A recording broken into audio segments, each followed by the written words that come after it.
ai se leo ile alanga mutau vala au tau tahi oe le atu o le mona sau sau le atu a o Israel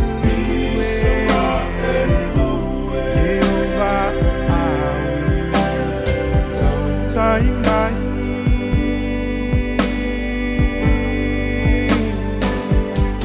le tua era Yehova vai vai vai vai a pesi mai fa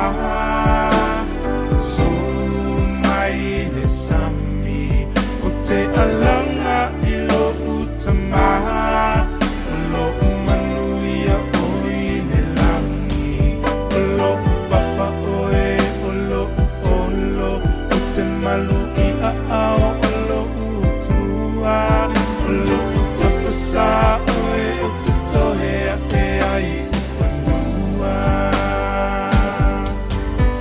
lo tapasa oe o te tohe e ai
Samoa, Kasilima i Vakolu Amo.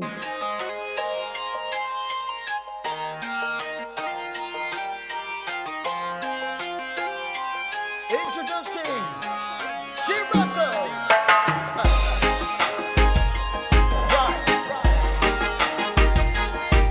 Ricky Music Panamana.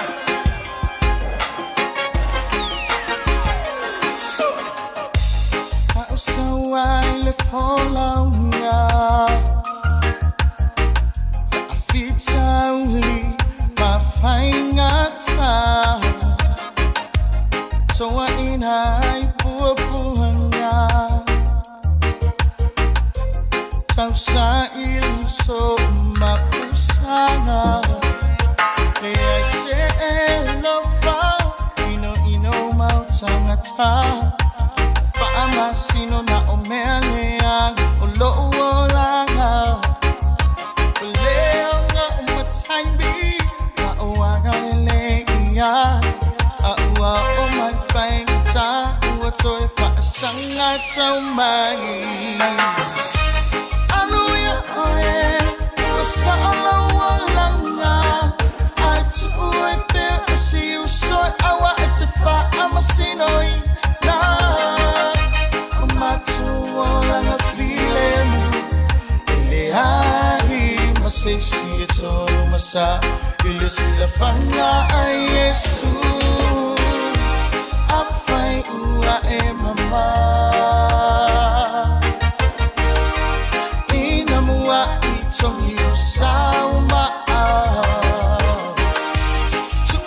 tusi lima Tulo onoi pape musemea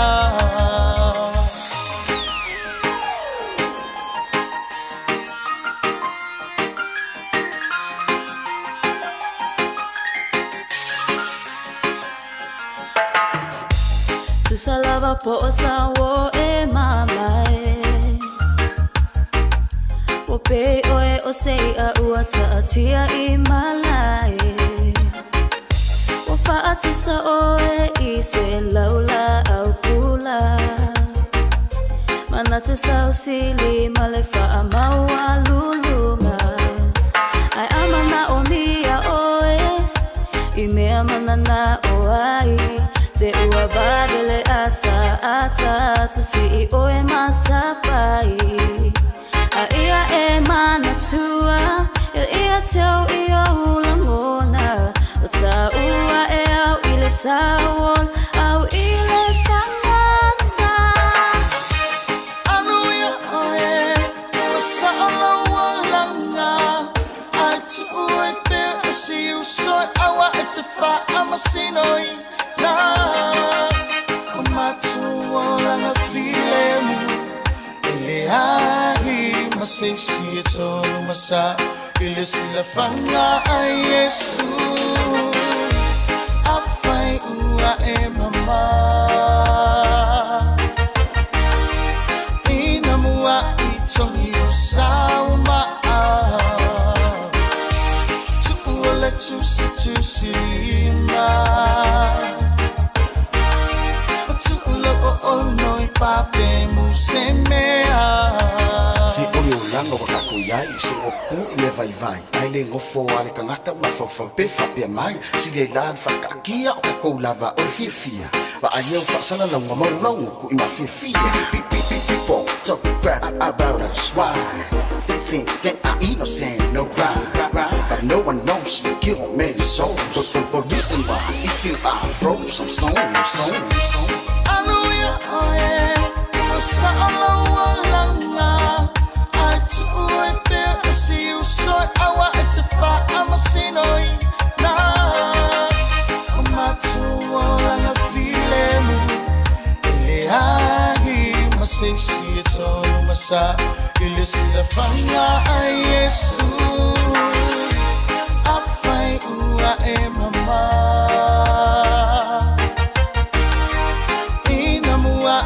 Tongi o sauma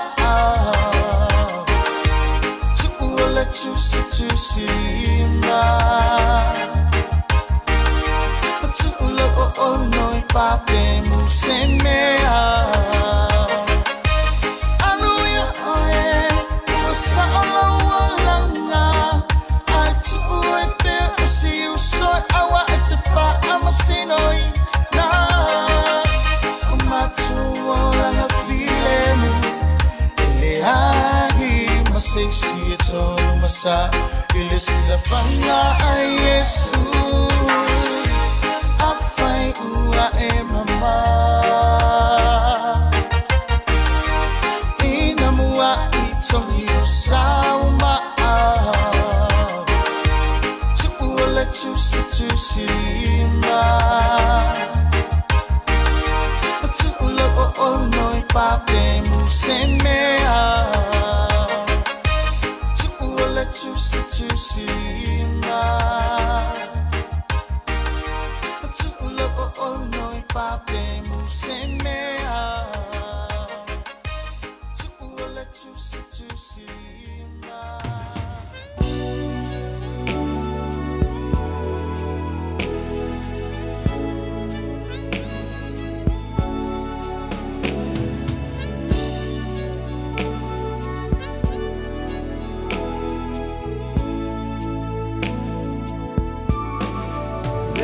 Tuae o lau au au na Tawi vi pea malau aluena Upuleanga mamea tinga Ia so uma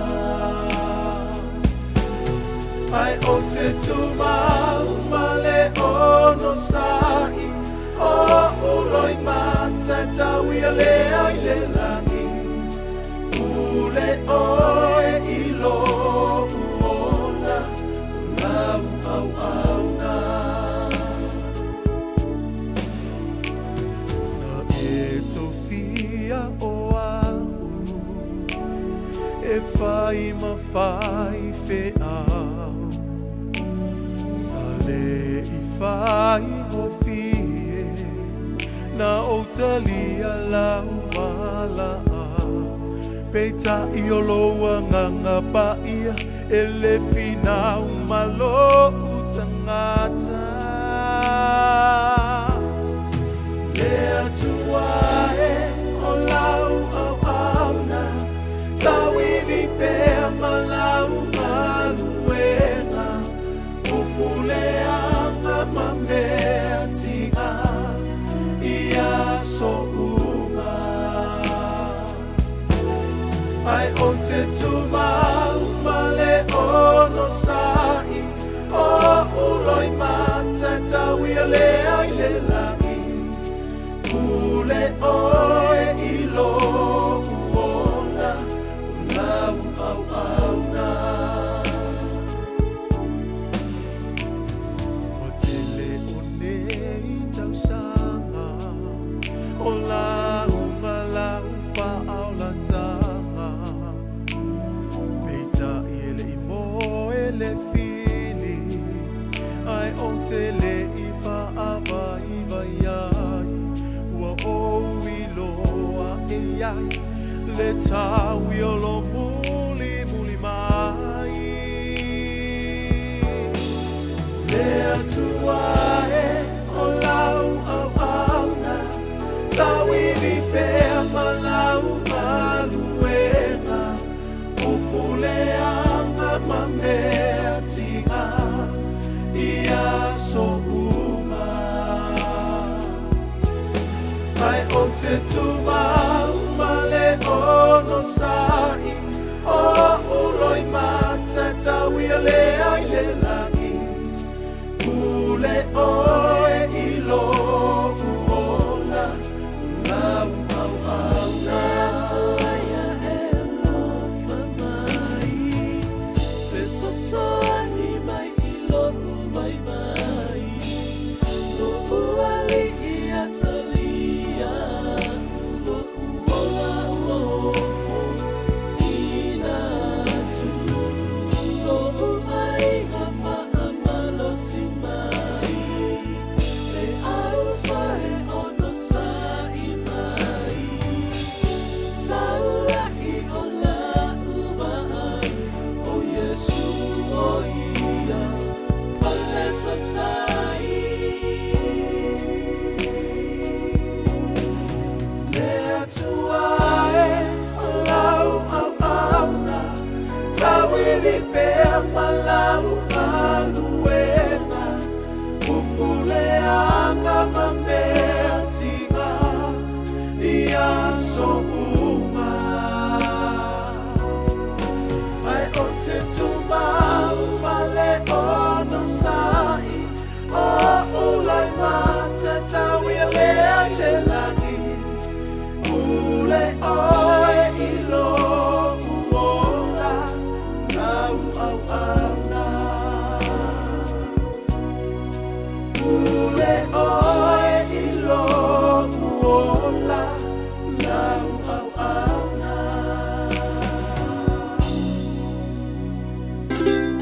Talofa Samoa wa ule nei o kasu tialu a wale sui ale ngila wa ule kio a eva mai ina se fudu lima iwa kolu a mo Radio Samoa Vevela a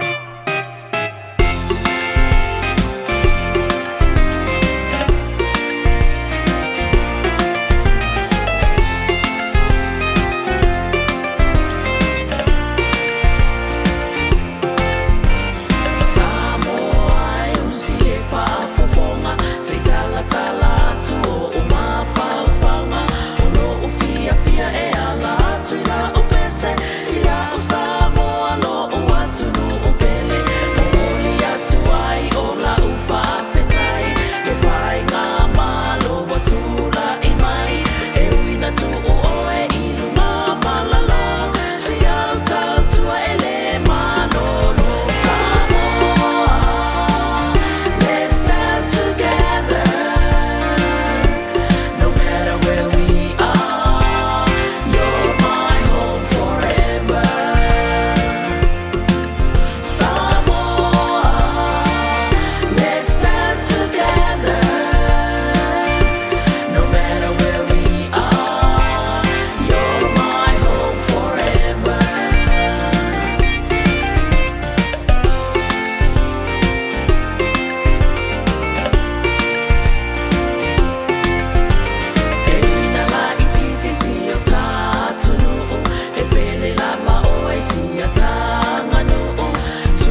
Auckland Airport's new transport hub gets you closer. Closer for warmer welcomes, longer goodbyes, and those special moments. Park closer with new P180 short stay parking, just steps away from the international terminal.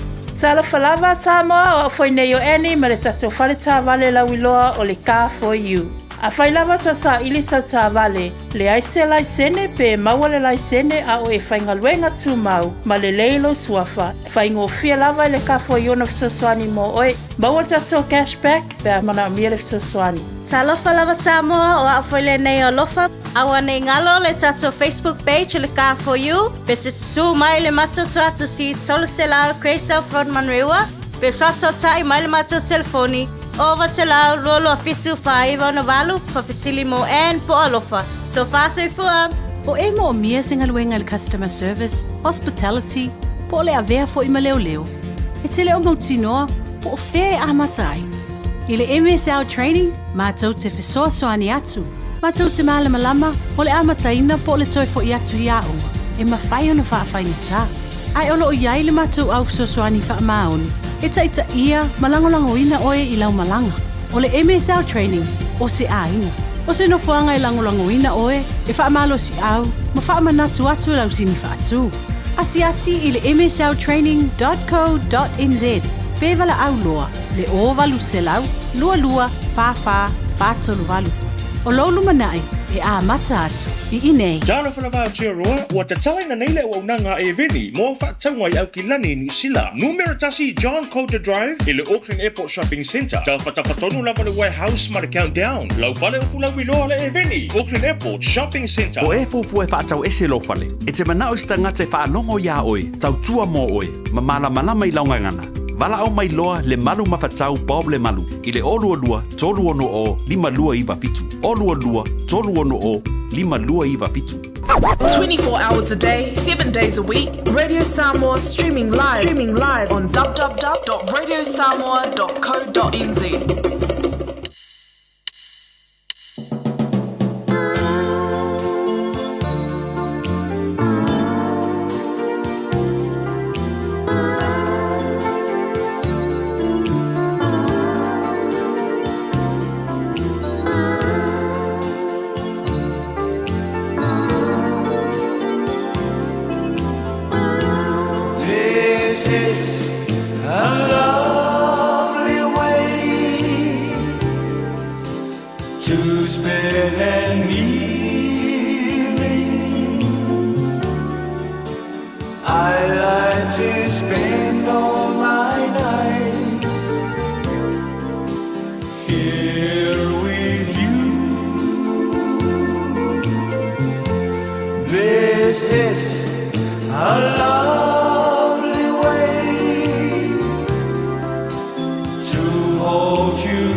To spend an evening spend all my nights here with you. This is a lonely way to hold you close to me, to feel your tender kiss under the moonlight.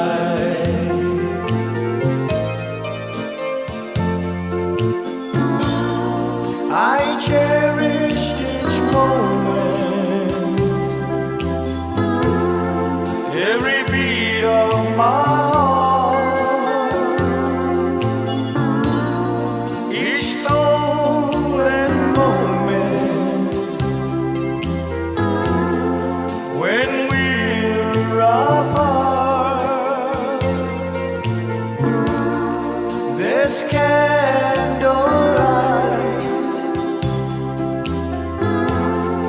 reminds me of you. I'll keep on calling, I'll keep on calling you, sweetheart.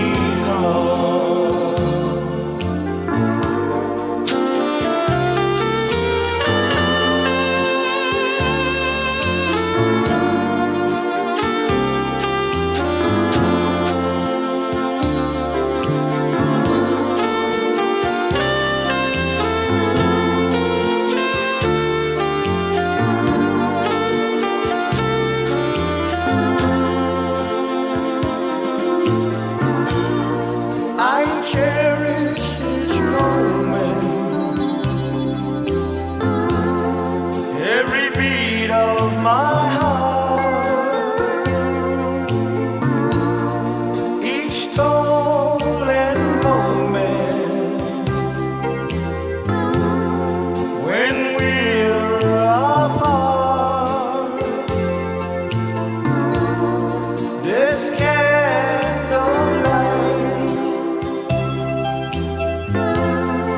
reminds me of you. I'll keep on calling, I'll keep on calling, I'll keep on calling you, sweetheart.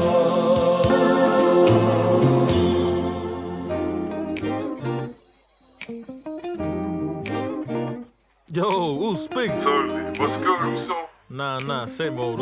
Just kicking back, just been thinking about our people a lot lately, you know? Word, Uso. I know what you mean, but you know what? Yo. We just gotta take it back to their roots, you know what I mean, Uso? Show them where it's really at. Yo. From the 685, we keep it standing. Shout out to the 274, we keep it standing. And if you come to Western Sydney, we keep it standing. I do this for my day one, this is my family.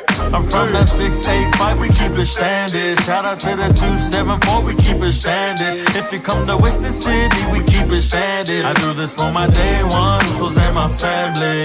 I got family in stripes, still living day to day. I got Usos down and out, still trying to make a way. Got sisters raising kids all by their lonesome. Got uncles on drugs, but I still love them. To my people 9 to 5 and 685 and keeping going first, ain't no need for reminding. Finding purpose in trouble situations. Stand on all 10, gotta learn a little patience. From the pearl of the Pacific to the long white cloud. West Sydney got my people on the front line now. Whoever thought that Pacifica would've shut the game down? So many ways like Warren G with a regulated sound. Peep the style and the steez in effect to be free. Shout out to all my brown skin brothers on the scene. Rain turns to sunshine, but just remember keep standing. Just another Uso telling y'all to keep it standing. From the 685 we keep it standing. Shout out to the 274, we keep it standing. And if you come to Western City, we keep it standing. I do this for my day ones and my family. I'm from the 685, we keep it standing. Shout out to the 274, we keep it standing. If you come to Western City, we keep it standing. I do this for my day ones and my family. I keep it standard every day of the week. I keep it standard in the face of defeat. Cause I refuse to believe that we are defined by how many times we fail, but how a man can decline to accept the status quo and prevail. There's no more time for tales, so now I'm walking my talk, blazing my own trail, just like Damon the Fourth. I got no time to step off, I keep my foot to the floor, till people remember the name like they know Christian Dior. Or like Mike on the court, working day and night like Mike off the wall. My attitude's gratitude, happy, dripping, glistening all. The bad vibes, straight ahead my line, I'm missing the call. Ain't no dissing, but I ain't never felt like this here before. It be that South Oakland energy, pray for my enemies and better me. Polly Panther intertwined synergy, north to the east, from the south to the west, like Clark to the Kent, I always got that S on my chest. From the 6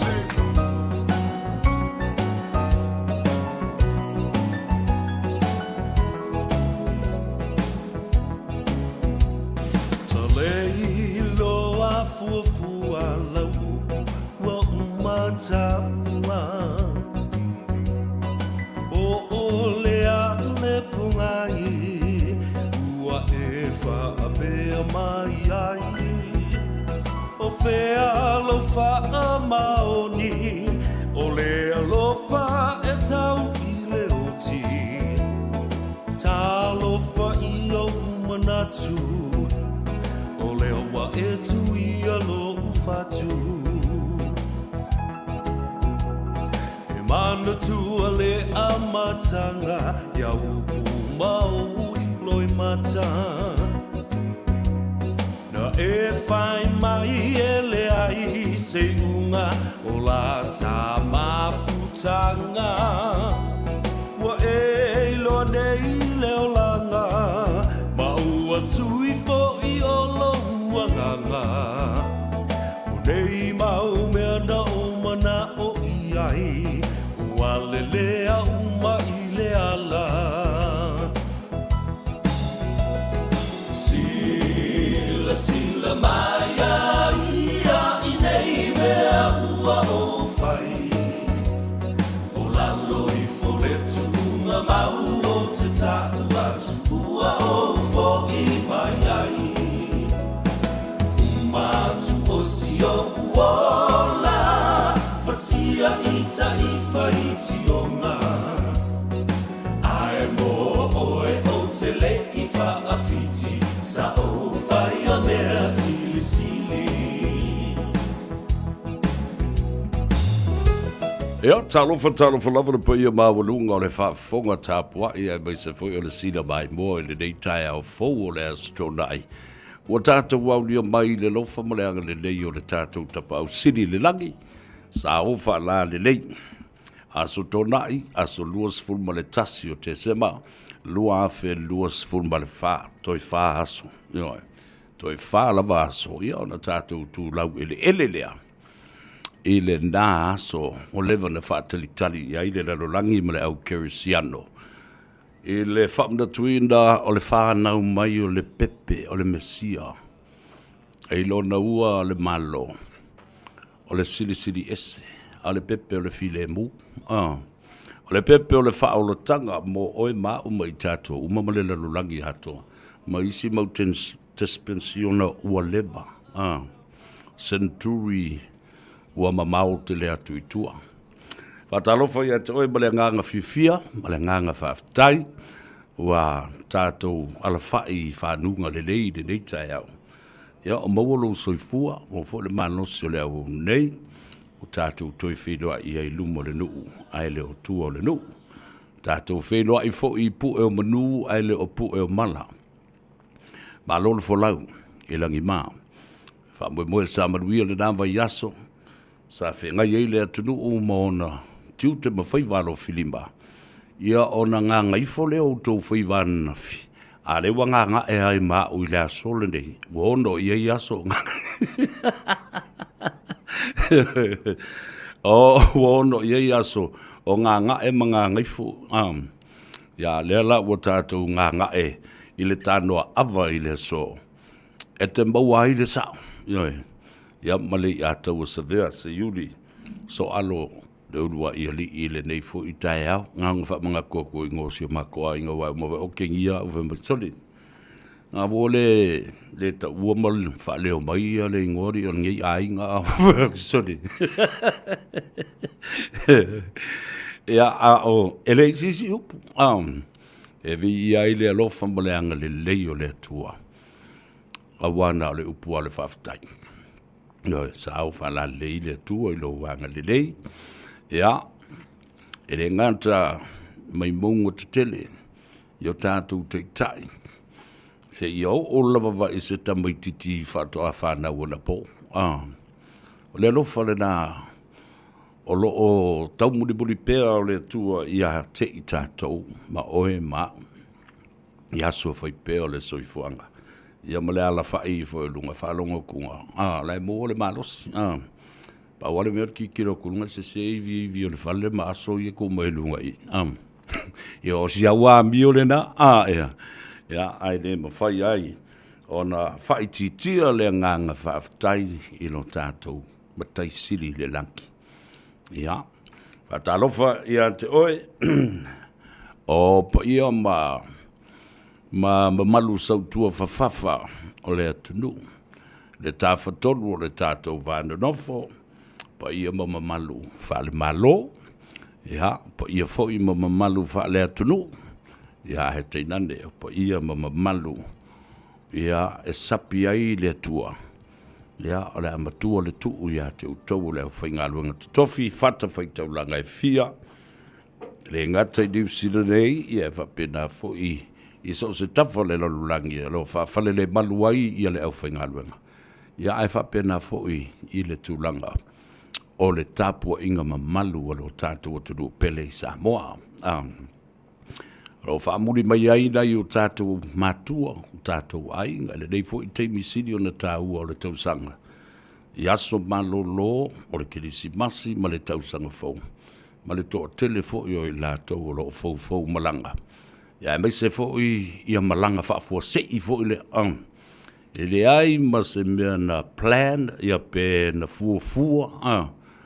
Ai ke i a wo oso whaafua se i pe o le oso le ma i o popa fo i le punga lo lunga le vale le e punga kunga lunga ki e lunga o le koru wafe ka la le one way a wana fwe o tātou e whapena i o wingo tātou Samoa o le mere palangi e plan a kuai le ongo masinga o plans fulua masinga o plan me fwe la nga ke fiu e koe kau fi le plan al palangi e li ai i li mwhin koe kau fiu o living a plan le palangi ko se plan kongo le palangi i le kaimi o le pa ua i pasese. Na tu mauala i lea o le pasese o le palangi i le koru se lau po le lua se lau valu se fulu ka la i le alu mara koe sau. I le ono masina le nau umna tongi i le pasese o le palangi. A o lea lava e ka milo le Samoa. Ma whaia na isi maumbe o maru. Whako a plan ko se plan gei ai lili kai au. Le alalanga. E kia wako. E kia raku. Waki e mai dunga pase se. Toi paua ngau nu fua. Le na whaateli tali au whaatangu tāle. E le afo i le vale le ia le. Ia le na fua lea. Ia square le alu le vale le. Ia ki oe le wa e sau whaafo se i mai. Ia le na. Fai mama fau e watasi na resolutions o le tausanga fau le nei. Tātou fua mamau. Ia ala pangalia. Tātou Samoa i li kai fua mamau. Se vangu nā se meo se family reunion fau le lea se ainga o lewa na tapisa ai ma tapena pena mea wapena. Ala mea moni ala tau ia o kākou o kau whai oso a popa oso loa alu loa la Whako a ilo a ia fo I mafo I fo e mo meo la vila vea fo Inga ua e koe kali mai Kanga o kuaia I lisi kanga I lalo le mea lefikou Wawa pu whawhale tanga Ngā mea maa li a mea tātou te o iai I taimi whapene o le tausanga. Yo nga yeila ia leo o isi eo. Ai isi ka ngwa kule si longa passport wa. Nga expire mai lava i le kausanga len kenge. Ai lea ka milo. Telo i lo le iai. I se whasi silanga al tato officer consulo pa wa tapu li alo ia nei ia le officer pe iei fo se lato emergency number volea. Au whafonga mai tule tu fonga na nai. Pe iai se numera fo le mai o le Mount Samoa le tua fine fo ia lana. Se i mea whafose. Emergency travel documents ma mea whapenai whalavim. Pe iei se lato numera. Whai se lato so swani. I taimi whaafose. Whatalo whai tabam tina matua le tunu. Tu asin sina. Alol se fo maduia le nei tae au. I le ala whai mai foi. Ia o ani ti ngao le tino. Ma ti ngao le mawhau ma le whai ai. Ia rofangia le tua le dei aso. Tato wanga antu yaso malolo. Ia tulu i pelo tau soifua. Ma molo tau fia. Iei foi le fi le mu tono loto ma le ainga. Wha ngalo ma wha ke akunga ngisi ngasu na.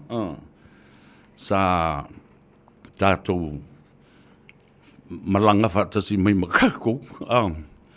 Ia ma wha ma. Unload that package. Tatia i rese ia le nā, amonga ma le nā.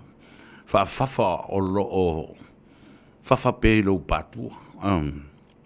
Tau wha ma ia le lau samaringa. Nei fo i tau sanga ma le wha iunga. Tātou wanga atu mole. Tau sanga fo. Awa fo ni me fo. Wale upuale nā. E whai ai tau sanga o le ani suinga. Le ala wa mi o le la oi o. Ala la o me la fai me me le aku e le koi fai. Mari te e mana ele share vole le me fetu fa ai. Ya la la me le ri le la fai. La le me ka ide la fa ngi fai. O iskanga ka e fa pa me la ko konfiki o livanga e lo le la ko move le la fa ala me la fa move lo mo o e move le pe le counter move ya fa ta lo fa ya to o nai pa anga toti no e lunga le apio fo ringa o le Facebook page ia fa pe fo mo le tato YouTube channel. Yeah, pawale le meu tv Tango oye. Press the like button and then of course share our program to our friends and families and whoever you think wants to have a good laugh today. Tu fatu el tato proclame. Fa tarufa ya Amelia fa moana. I don't say for Maria Amelia ia pena for Virginia Danso, yeah, boy, Virginia. We are watching you from Los Angeles in California.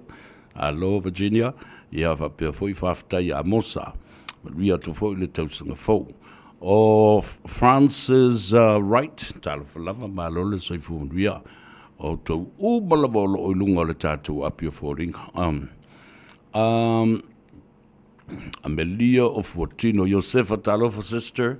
Fortino Josefa ia pena foi ia leu so ia vai singano ia malto fine ia Erolindi fa me atu ia to mau to fuanga fo ia wal mau kilisimas ia mai se fo tato te mama tu ale na fa me ina le city o tangata Samoa ina ua pasi le tato tu la fono fo le New Zealand talo fatu la fionga masoe tauli Josefa a moe lo manria oe le toina ya mo fo le mano silitino a o tofu tino mo Erolini mo vasingano va isu will child to ina no la ia le fatiti e mo fata fao ka mata isi va enga lo latu tunu o New Zealand ya ma ave o se malayo maoli fo le e fa manuia ia tangata maoli tangata ia o leva na su e maoli o lato tino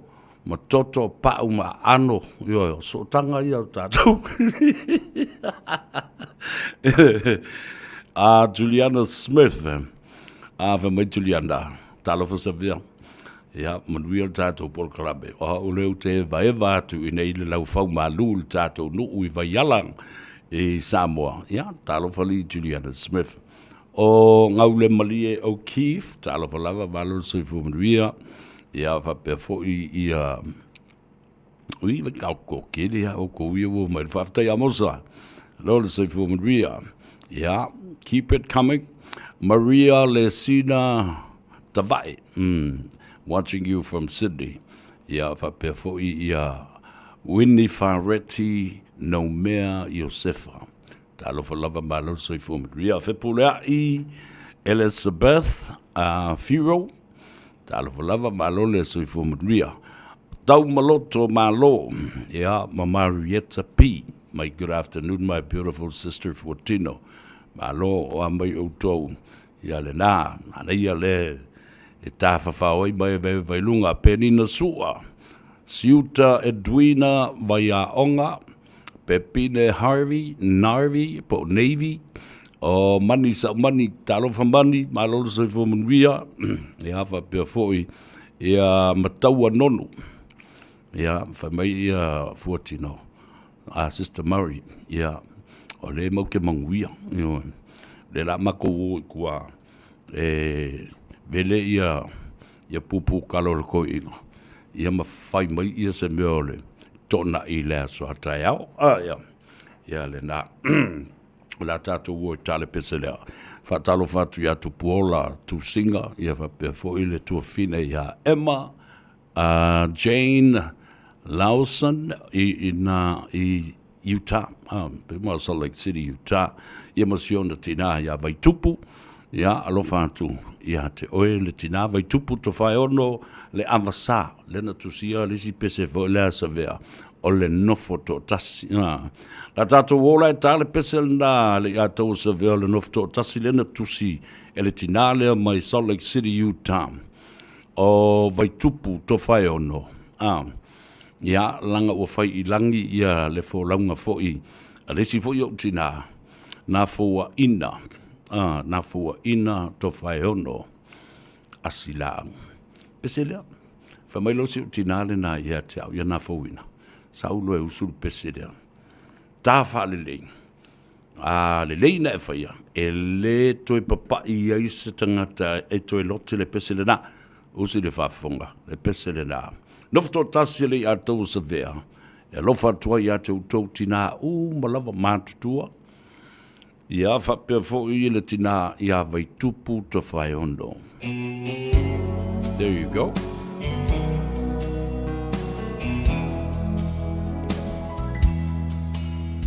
Ia malo fa tu fo I le tamaitai Matalena Wilson. O uno foto atasi ma fau ngai wa sau tualasi le lo fae mo oe wa pei o se mai awele lai se iangi mai si o le o e tafia falongo iai la upele ea o o fea o e iai lalulangi pua o amale manu Wasola le la fa sulu sulu unai o foli nai wa mo atu be ana ela talata mai se fusia uma e foi mai la upele ea wasili o eleva ai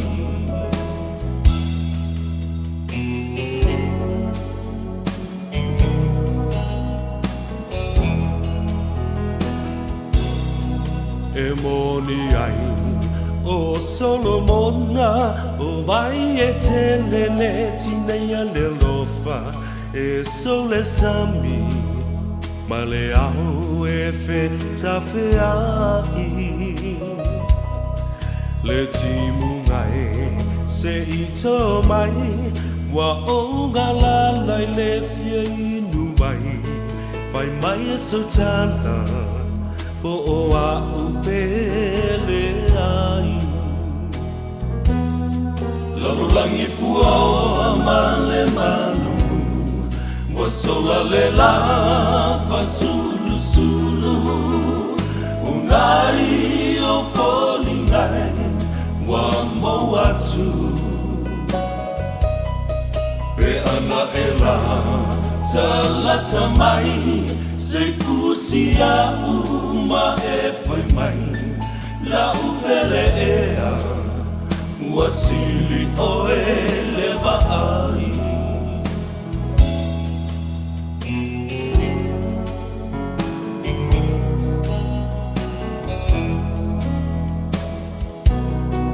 Le masoninga a oe maita, lau pele e ai le whanga luina, o te te wina, pea oe isi o ufatu.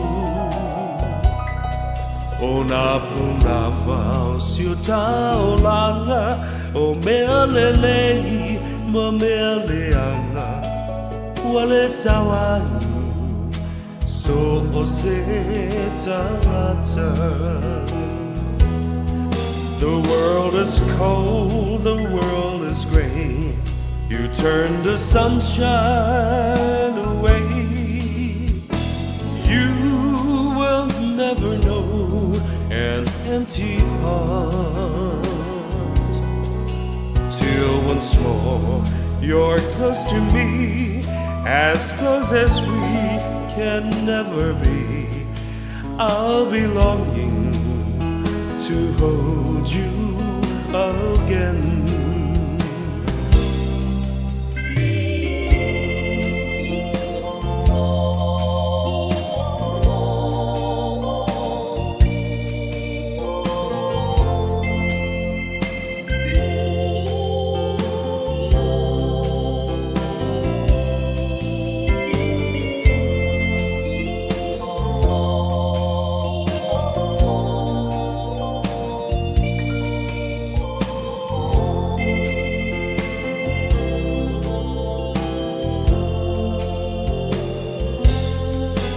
Langi pua ma le malulu, wa sola le la fa sulu sulu, unai o foli ngai, wa mawatu. Pe ana e la, ta lata mai, se fusi a uma e whai mai, la upele ea, wasili o e lewa ai.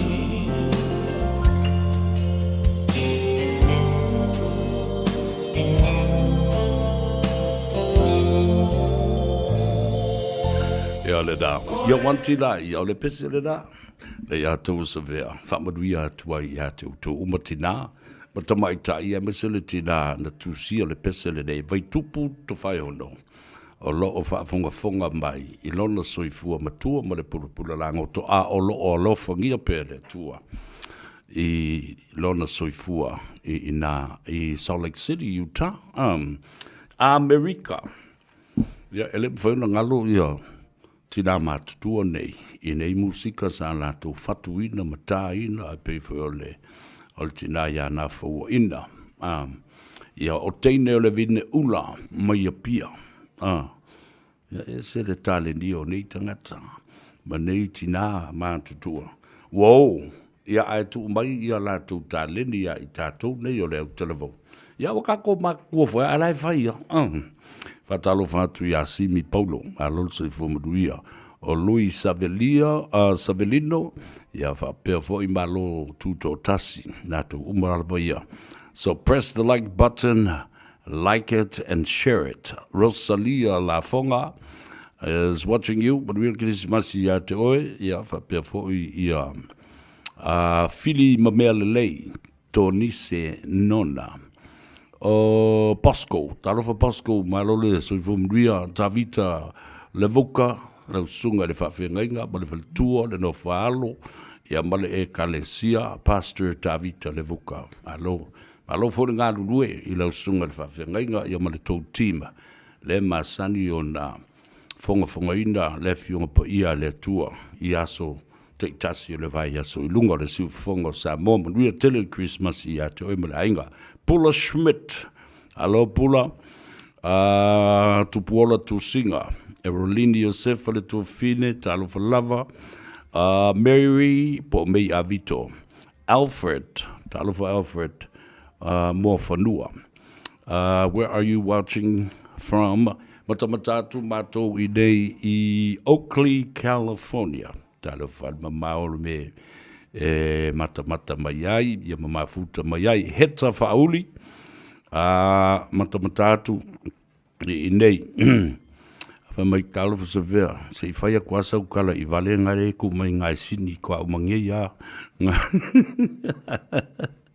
Ko ezi ko vi kala ngoko nga vale nga alfa manuia tu le au vale ngar Christmas. Elanga e kau inga fia ia le au vale I le Christmas. Elanga idena o ka ko nga ia le afo I le pepe fo o le pepe fo inga le au vale nga. Sala hunt ma le Christmas ia te o mal to ainga. Ia fa penda fo I Kolita K Yoane went alole so ifo ma river of taile mafuta mai. Emma says, it's a beautiful day and weather here in Utah.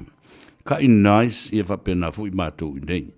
Amelia toi ava is ako paisa talofalava watching you from Seattle, Washington. Patalofa bitolava. Il siotinalia. Lea, fatalofa fa piltoa tu lavaltina ia mele judge ia malona ainga fa pefol tu mai tayo se leisa masiuto ainga umai California. Ia lena. Telesia tu inga mala. Ta hei sua. Ia fatalofa atu ia te utou fa manuia tu fori Christmas o le so tatou. Ere inkala le anga I whai le asurungi. Nga kala lava le fia ma fa manuia Christmas e o lava ya I lātou e whita mai ya I tātou ma tau ai mai e kākou ma pāra lau vale mai e kākou ke wha manuia ku e Christmas ma a waku e ma se lako ki mas o muna tua ai le mātou tua nā le watu I Amerika wha pena fo I Salt Lake City, Utah. Bato male fionga ile halo lilo mai ava fanana Jerome Gray ia fa pena fo I male fa ili ala tamole ni fo loa ia fe so I mai loa le la pese Jerome Gray ia fa pe fo I male itu matua le na le itu engata ia itu yo au le paulo le iku e kwa fefe ar kele o iku e fefe fo I kankaola e va aila le fainga le iku le iku makua le pe ke lo kamo pida o makaru ngari ai vale avo le isiti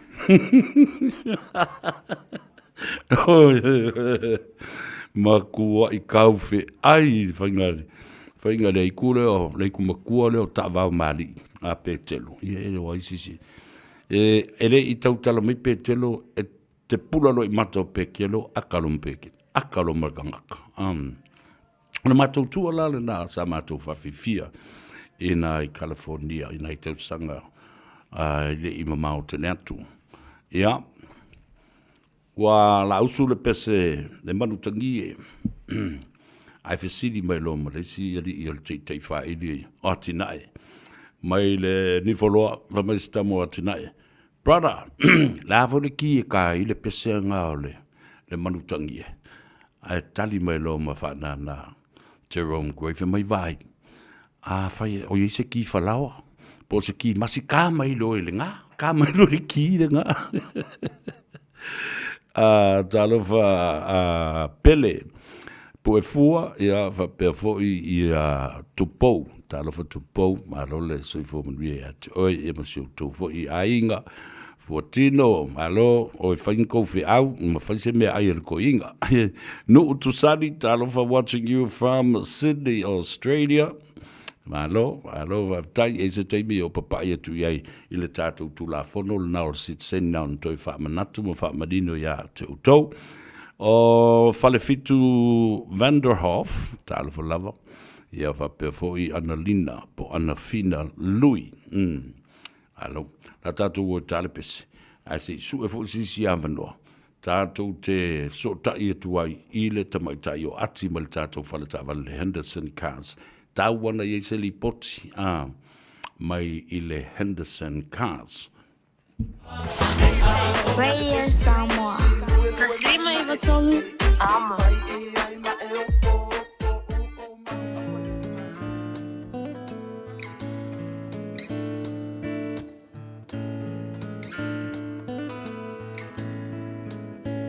Island baby, you're so beautiful. You drive me crazy. You know you're all that I need, so much more. Your strength and beauty, I can see in your eyes. I lose sight of my world. Baby, love, no words can hold what's truly on my mind. Just feel the beat of my heart and you'll know what I mean. You're my Pulena. You're so beautiful. God knows I love you. You're all I need. Pulena. E alena, o le ua lua se fulu ma le whamiru tu ma te ai I le tu laitas. E tau nuu mai loa ma le sāwhu lau. O le te mai tai, ia, o le tau sala, o le Henderson Cars. Ia, ati, mai lona sai fua manuia whaftai fo I mo le amanoa o tā talanoa ai fo I mo le whai ungo le nei mai aso. Ia, e mana ia, le uwhi tau ia le uwala au atu. Ai, ta apelo manai au customers nasa ai pisi ai malo se fu maria ia malo se fu sa vea ia la ia ma ia se o lo fa pero fa foi ne sa pu kala mile de nei tu la la so ia sa le la ro fe so lo vi mai ia de fotoa o aso foi na ia so a ia foi sa fai malanga me nei sa o me lo nei pia ia le no mai e piki ala so sa vale malo okay. Ya o fa kumulo la ka vale la amata le fa nga malanga le lo.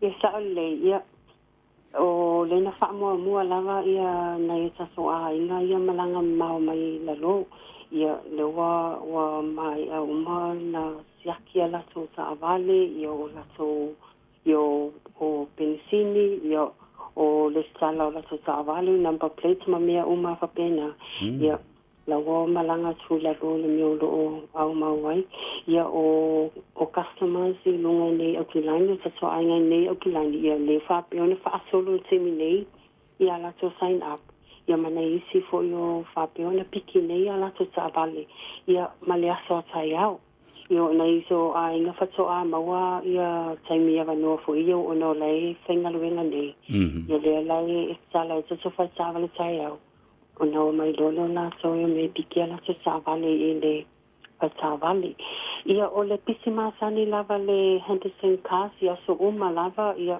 wata tusa so uma le pisi ia e pe o le weekend lava e tau fai lava sina pisi telo le weekend o na to te le fatoa mawalo lava no le weekend e fai e sign up ia ma piki ala so sa vale ia o le terminei o le ngal lue lava le officer mo le fatino ino application mai lungo o le online o lungo Facebook ia le fape ona faa uma ia application nei ona las lole nei ia asonga fua mau ele sali ia o le sam fai lava ia faa va fo ile ia piki ta vale customers ai le ita ina le kirisimasi ona e tapuni ia tato fa vale la solua lima malua ono ia o le ala tama fai ia maua uma sa vale customer ai le iyo o la solulu ia asolua ia ave uma savale customer pelis uma ia solua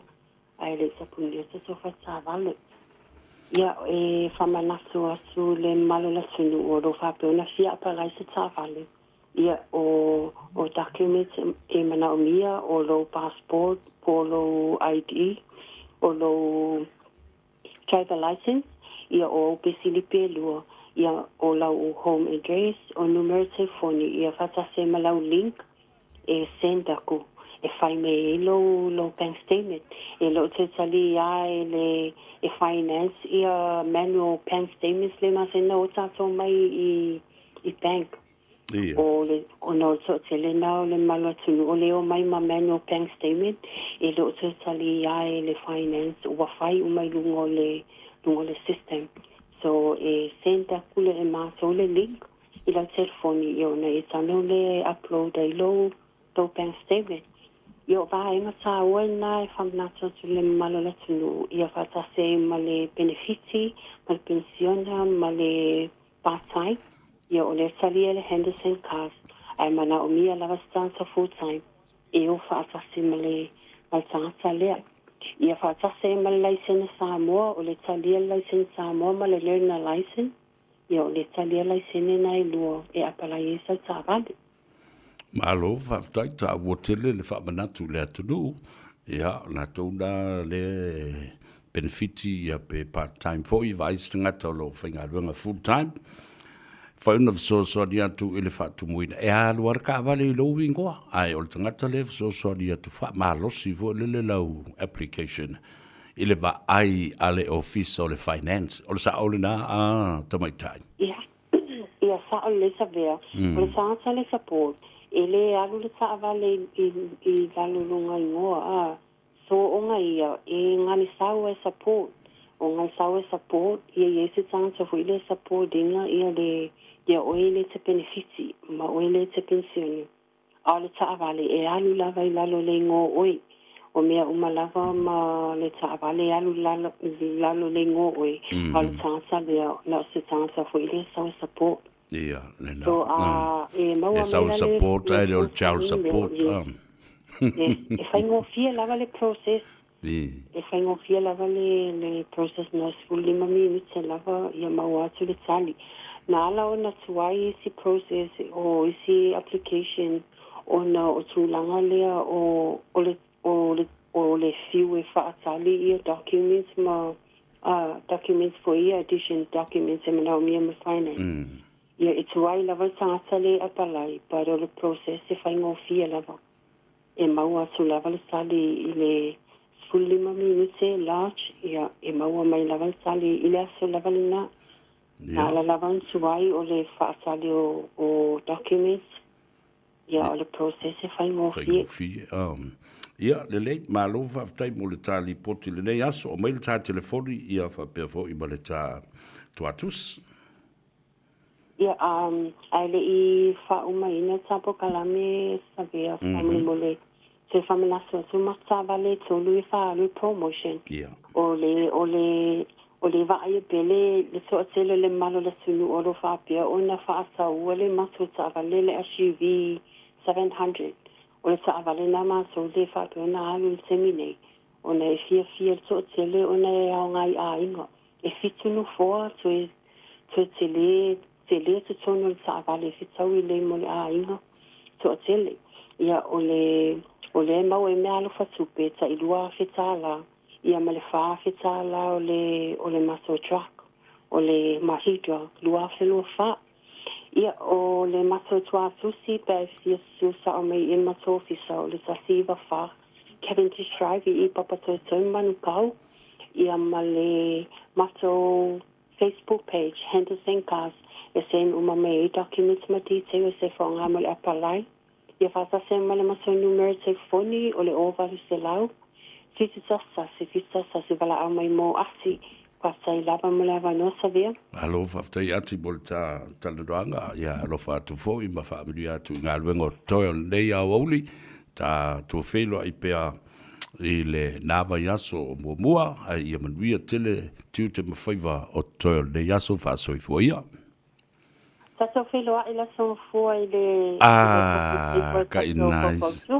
Ia le nā, mā lo whaftai wheloa i le asonga fua whaasui fuia o te nei. Ia whaasoi fua sa mea. Asui fua.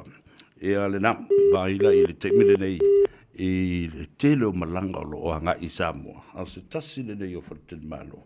O lango ina le polkalame le nei o le tano ava i o malanganga i fōwhaiva. O le anava moana.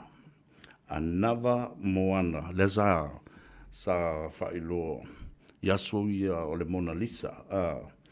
Ia a o lea la. Ua sui le pulenga. Ai ua matua i matautia le matango fie o na potu, o lo nātu whalenga, o lana cyborg cafeteria, o le conference rooms, o ia mamau e malau tāwale. E fia malangala i Samoa, ia ma e manatu e te nofo se nofo anga siri o na matango fie, le anava moana, mara aulu telefoni lea o lua lima tasi o walu fitu. Toi whafonga numero na o lua lima tasi o walu fitu. Na siri mo le tamaitai pule ia pule mangafa le sina hunt. Ia o le a mwhai o na e maua inisi whaamitalanga se tele. Ai mana tuala o iwa i tele. O le si second town lea lewa iei nei.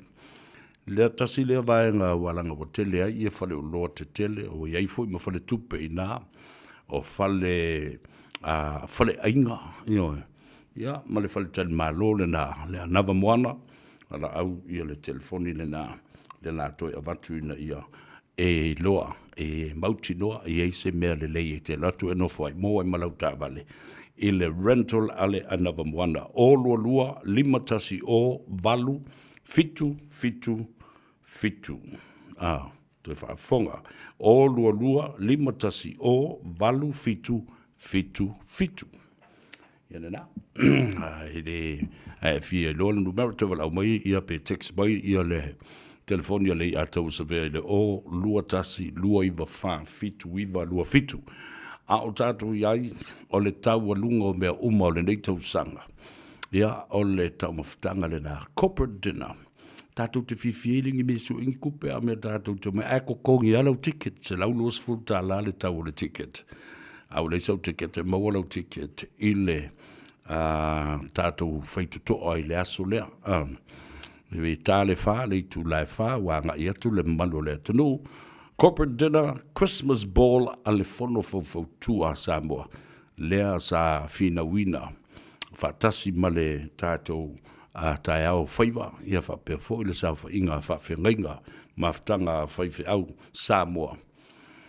I au kilani nei, lea na whina wina le tātou sitseni a New Zealand, toi whafo i mai i o tātou tangata Samoa. Ia, vai so fo i, nuinga. E ai fo i nā eisi, ta māma nā inis, ta māma tina mātua, o lea o le ama. Maua fo i mamo eisi tala fia. O le tama i a leota tavo i Peter Strickland i nā Seattle, Washington i a male tinafo i a malona whale tua. Nea fo i o lo fuafua. Nau amata na whaia le process nisi o le whanau. Whai mai ai Amerika. A wai ei fo i ampasa i a ma konsula o New Zealand. Mo lato office ai stete ese lavo Amerika. Ta ua le nā. Mo le silafia. O le whaamrianga. Ua maua. And it is for real. Ma o le si vaenga ta ua tele le mea. There is no time limitation. O maua mai. E le aise taimi whaatapula a fo le whapea. A le vavina whaiua uma le avanoa. No. Take your time, but please do it now. While it's still fresh into your minds and mantua foila, e wa ese al matanga luenga le DIA, Department of Internal Affairs, e anga i ai le matau pule Samoa.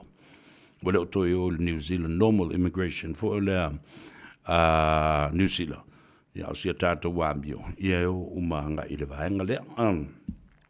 Department of Internal Affairs po o le ofisa mata upu faa lo toi fane. William Ili, talofa o Yese Sina, ya va perfo ia Jacopo Malakai Lepua. Alo so fo Maria Marietta P. Ya va perfo ia le tua fine ya Emma. Alo so fo Emma. Ya o Silivale Pasesa. Ese ba ia ingo kanka ia mai runga I. Wonderful program and watching you from Tacoma, Washington, Seattle. Talo fai mamaole me mafuta mai Katie Avito ia va perfo I vausa me auli matavau. Merry Christmas, Seville. Yep, Merry Christmas to you as well. Maria Ioane, Maria Kirisi Masi ya te oe. Ya va perfo I ia talo fai. Wa usule pese mama malfifia te mai tai o vai tupu te whai ono le avasa. Amelia o Ilisia, tai tangata fōia. O Salah Hunt, talo whambalo soifu, we are watching you and that beautiful song from Arlington, Washington. Ano vai, ko kere ni rea wamirikai. I rungo le tātou apia fōringa Nita Ao, mo le tātou Porkalambe. Caroline Tuala, yes, I'm watching you too. Jeremiah Salvao, talo falava watching you from Washington, Tacoma, Seattle, talo fai. Sean Navy Purcell, watching you from Utaya I Petele Emma. Goldsberg, talo falava so for Maria. La ulia le mali toa o le ato le sa foketi tavale talo fa lava malo so fo maria ma so le te nei na fa ia le fono le matu ainga le tai ato le tu malo anto le ainga la vatas fai mai ile tu mutu o va ai tai ile puya o ila to uma mai le tongo mai o I luatimu fa pena fo I fale umo tuangiangi ia ai mai se fo ila to no mai ia polima ainga sasa fa mai le mele tau mafa aka ia fa mai fo ila le mele te le lopo ina mo tumba ma le mele o le asa de la ume mana tu fo le no le o mato a olo in fo no fa le umo tuang yangi ia fa pe fo I lu timu ma le tongo ma o e le fo I le anga sa e o mai me ne o la ume mai asa e o mai ta o to mai I le alo e o fo mai o la to tino e o si le tau lanka na tua ile afu ile si iane I le mere asale mere laume ia mana tua lao e siri fa afea tu le ano laume ile le mere faspovi mere faspoa ale tua au mai lo fa ile tau maftanga okay pupi JR pesafel mana ya malo faftai e fo istanga tale te va ia tu de ai I lunga le tātou apia fōringa, ia, mori atu le whaftai, a maisea auto o I lātou mai le tātou ainga I le taimale, mamalu le whane manono, whaatalo whaatu, wha mai isi vanga lea. O lo o mātou mātama tātou I Palmdale, I California. Tau tia le bevela lewa, lewa I tātou le taimile nei. Ia, sila fōi lai, oi, I Amerika, I le stete o ma, teimile nei o le I'm dreaming of a white Christmas. A wafo I le umatua falling snow, matua Snow White a tole mea. Ia le na AK Sunshine. A lole se fumbia I le te maitai. Ia Sunshine ala I moana kolio. Ia vapena fo I ia se ngia le au moana. Ia pe le au no maletino talo fa uso malo so I fo mbia. Le atato ma te manatu. O le asa ili o su se ama no tatu te le no atu ai. Ile Omega Cars ma le uso ya tungsia Junior sanele pe afa ile mo tungsia. A tatu bo tale pe se le ka ko fa mo ka le pe se mo de fifia. Ya wanti dai.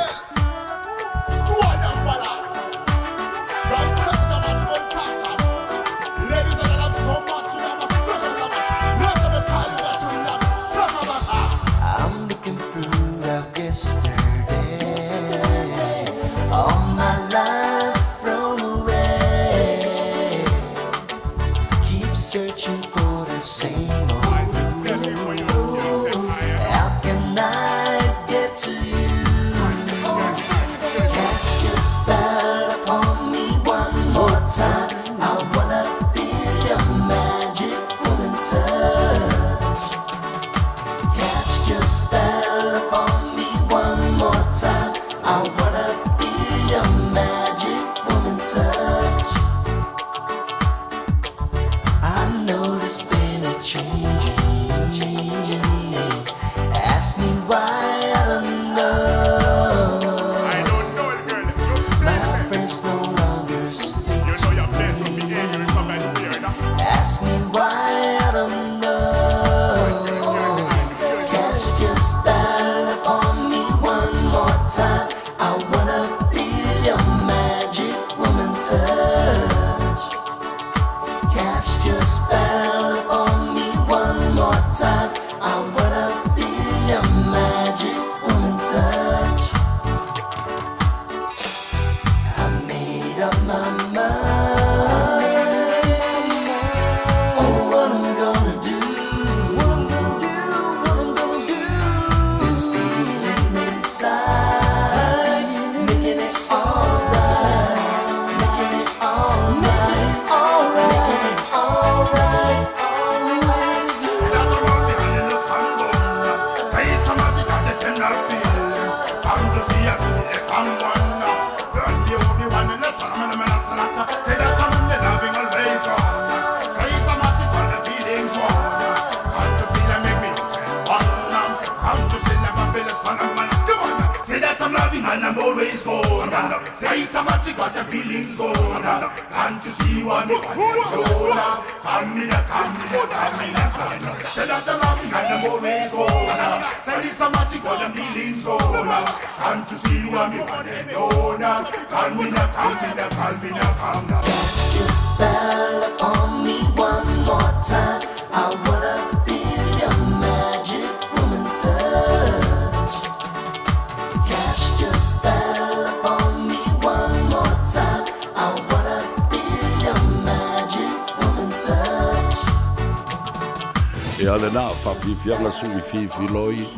E le nei po ia ua uli o lea stona i male i atou sa vea ma le tano awa e te mawaile sao. O lea le fo ile le suela kako sao i lea sole rik. Ia o le nganga moni. Ia au mai whaala talata mai fo ile le loto. Ina ia mo le fifia mo le file mu. Wai lava nga kau ai maa ma fai maingi o winga le anga nga o le palau vale mea tātou talia ma tātou talia i wā o le whainga nga o le tātou program tātou talia fai mai ula Chowdhury e tau mai sa vea whamna tua tōna fua ina king o le teine ula le o whaki i e sa o oi wha pe e ngalo le nā mea nā fua ina king, ya, o le tino lava le nā o alo whasino e to whai ono o le awasa. Pape nā fulu tina awa i awa i tupu. Tene umana tātou o le ula lei. Ya, e se mai kengi o le, kengi a pia i o kengi o le vine ula. Malo ula, ya, whaatalo whaati ate. Oe ma whaamaru ate wholkirisi masi ate. Oe malo a inga. Ia, masko inga parangi o e no whai. Fred, Alive, Lawina, Malolo Soifu Manuia, AK Sunshine, hello. Yeah, then keep it coming. And leave comments. I love reading your comments when I finish work. Put my feet up, take off everything, and then read your comments and laugh at it. O tu la leota, talofa tu la, mele kaliki maka ila usunga le ataua. Ia waftai mo le Polkalame, watching you from Kailua in Kona. O lea, e alofa atu lau classmate from Brigham Young University, Hawaii campus. Talofa, ia alofa atu ia tautou malova. Sa tātou iai I le universite I le aonga a le Kalesia. BYU Hawaii la I campus. Ia, mana ia tātou paanga tō tino ua. A ngai si I Alaska, a ngai le tōtele I California, a ngai le tōtele isi motu fo I le o Hawaii. Kona, some are in Maui. Te leo toi lo iai pe iai si update o Maui tau lumai ia le afi fo lena solo mamu wai. Alo tu lua leota, ia mau tu umolo whawhongwhonga mai I Hawaii. Fortino Grady, ta alofa lava malo, o Foloi Manu. Ia whapea fo I oitangata fau I o te vatu liki Fortanga, watching you from Queensland, Australia. Ia malo, aftaile. Ia tua o lo, maulo tu, malosi mo le soifua laude lei, ia mauanga ngai fofo I o tau whaiva I Australia, Hawaii, Amerika, po whia lava le tafa le lalulangi. Ia o lo o. E le whapea la o le tātou Polkalame le so, o le tau mawhaifo le e tutu mai le nganga o te kirisimas. Ma le nganga ina ia maua le ata ma tātou tali I fo ia I me o le atu tupu. Ai whatalo whawhapitola voila uso ia Huey Aspinall, ia whape voila uso ia Alan Aspinall. Ia, naso nafisa lātou poto I fo I le whanau ma le ainga ia whai eile liu tō whanga fo I o mātua I pena ele sunga le papari tele. Mema Aspinall malona li, Mr. Aspinall. Naso nafi whatalo whatu iui. Aspinall whape voile uso ia Alan ia mau tau ainga. Aftaile anga le I mātua, manatu pēr. Mana I le pō le pō. Ta wafe atu fo I o te makaiku I ngā I le mea le pō sei tāwhaki. Aftai le fionga, le sunga le tō ina. Ia Victor Powasi mo le whaltua e Salome whapea fo ia le nofo a whawhengainga. Ia ai maise, ia ole e Kalesia. O au mea mamai o wō, ma paanga. Ia nā whea tu e langulangu ina le whamboe moe. O le e Kalesia. Ia mamo e fo I lava no e whenua ia I lisi o so matua whawhine waloa tausanga. E le I to e maua se whasota I ngofa pe ai walu skangakala kou I il malanga tu sa o vo I lea I pulotu.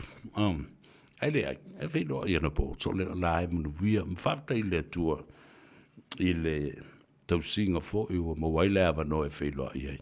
Ma le fifia mai lato. I nā ele no whanga I ta o le Manhattan, I Dominion Road, whafta I atu le pūlenga foi, o lo whātou teia lea au nanga ma lea tau tua ma le whaile le tui sa mau, le whionga ia Samoa ma ki teo, ia ma le whaltua ia Elizabeth, ia ma utou uma, o lo langulangu sua iai, le tua whine ia Caroline, ia po le tua whine foi ia teo, ia ma wō ma paanga, ia whelo ia tu foi le whionga le tumaitai whakpule, ia ma le fionga fo le whamasino mai Samoa se tasi o whamasino le whamasinonga o whanua ma swafa. Ia ma le mau whaiwhia. Mio. Ia ane ia lawa le wawa ia tana pō ina ua whatautu I fo le ofu o le miti afu fo le numera fitu. Le ofu wai le tama le o Wallace Titi. Le ia halo whaasino I le sa avea fui ma kapiteni o le tātou au o le manu Samoa le tele o tau sanga watuna iantu sunga ia le malu semo sa titi ma le whalitua. Ia mana ia lava ia na lātou tau mwhainga na pō whatau tu I peiu ma la vai afe tā lana na halu ai le a fo I le ofu le nā le o le pereki le ofu ai semo sa titi a le uso le atali ia Wallace sa titi ma le tua la o Wallace Satiti. O leana ia maua le whaelonga silio na maulunga. The Rookie of the Year for the International Rugby Board Award. O le tangata fau lea i le taalonga o wha professor nei o na whai. O le lakapi i le olopeleki. I le lalo langi atoa. A le pulenga le na. A le International Rugby Board Awards. The Rookie of the Year. And it was so good to see him last night. Lino Sulus, talofa Lino. Ja. Ja. Behind there, going on child support. O ia rai kangi mai ngeira ia kiau, o sali. Aro kanka ia kongi sianga mio ngā whamuida matiu, talofa lava. Alo le soifua manwia. O whawhetai paulo. Alo soifua manwia. Pe mai talofa le atau whamulmula lava. Pe whapewhea o na oka sa uvai o le ola i nei Amerika. Tango e whamauane le tā telefoni lea whawhetai paulo. O lua tasi, lua iwa wha, fitu iwa lua fitu. Toi whaalonga lubera nā whamauane whawhetai paulo. O lua tasi, lua iwa wha, fitu iwa lua fitu. E whawhetai alo whamanatu mai fu e Ioane paulo. O ala mena la sa ufita no yai. Sa mena.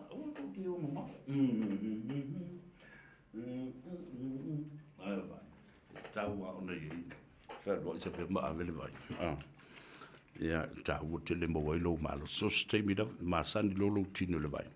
Ja, und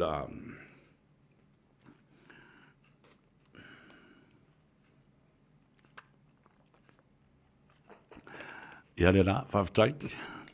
O le numera le na, le atou sa ve iau kilani New Zealand nei. O lua tasi, lua iwa wha, fitu iwa, lua fitu. Ma so tasi lava o tau i Australia. Ia, wha foi Amerika ma me masani na latu il tātou vai. Ia, e sisila le le i vai nai mo Australia langa le li poti mai lava e tangata. Wha mai o le vai e sa vea le ai. Na o New Zealand lava e watu wai le vai e sa vea. Sisila vai hape na e Australia le ai, sorry wefa. E pepero le tangata na ia ma fai me se. E leo se vai le na sa vea, o le vai e sa vea e watu sa o lava i nei. I au ki lani New Zealand. Ja, le li poti me istanga, mai sa vea. Se le i fa mai kaka i e lava. Fertu. Seisi i mai nā mea valea tau te whaia i nā. Nā o le paule nei o le ainga o siria le dimas fulu tau sanga o whai mai loa ai e le tō tele o tangata. O i lātou tonu ai e whenme a wolf pasi se lungo le ingo. A la inga oi a ea. Ea le nā. Australia numera nā sa vea o le vai mo ia le nei le watu sao i nā o lua tasi lua iwa wha fitu iwa lua fitu.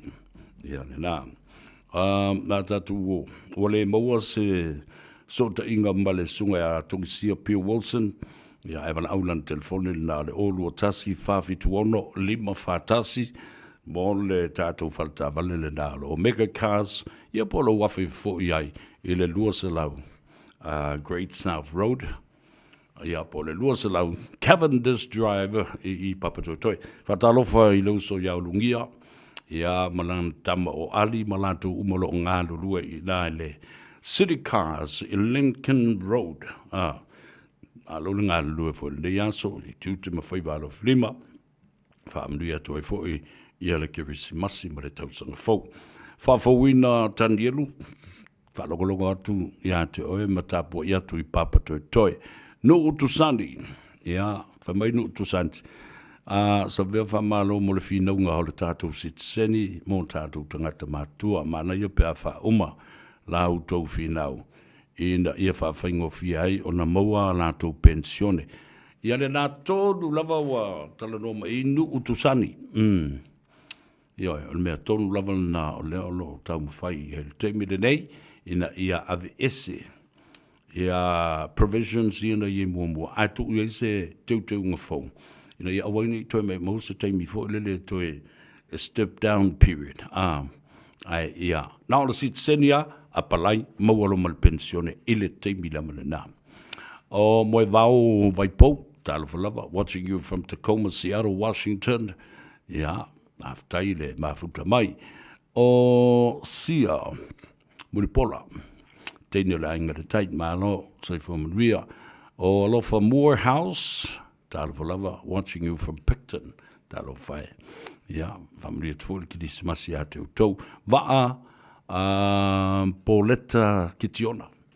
Watching you, Mr. Severe, from Sacramento, California. O le makuaku o kili lava, la fuai. Milo, watching you from Melbourne, tirekele le au Amerika lea, Pauli, alatasi talafalava, alo Saifo Maria, watching you from Melbourne. Yeah, o Suliveta, Taibale, watching you from Sydney, Australia. Fea lava me o e mata mai, family antu le ato sabe ia te oi.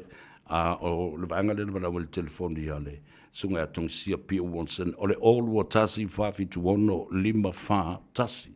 All watasi fafi tuono lima fa tasi.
Te muso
futu.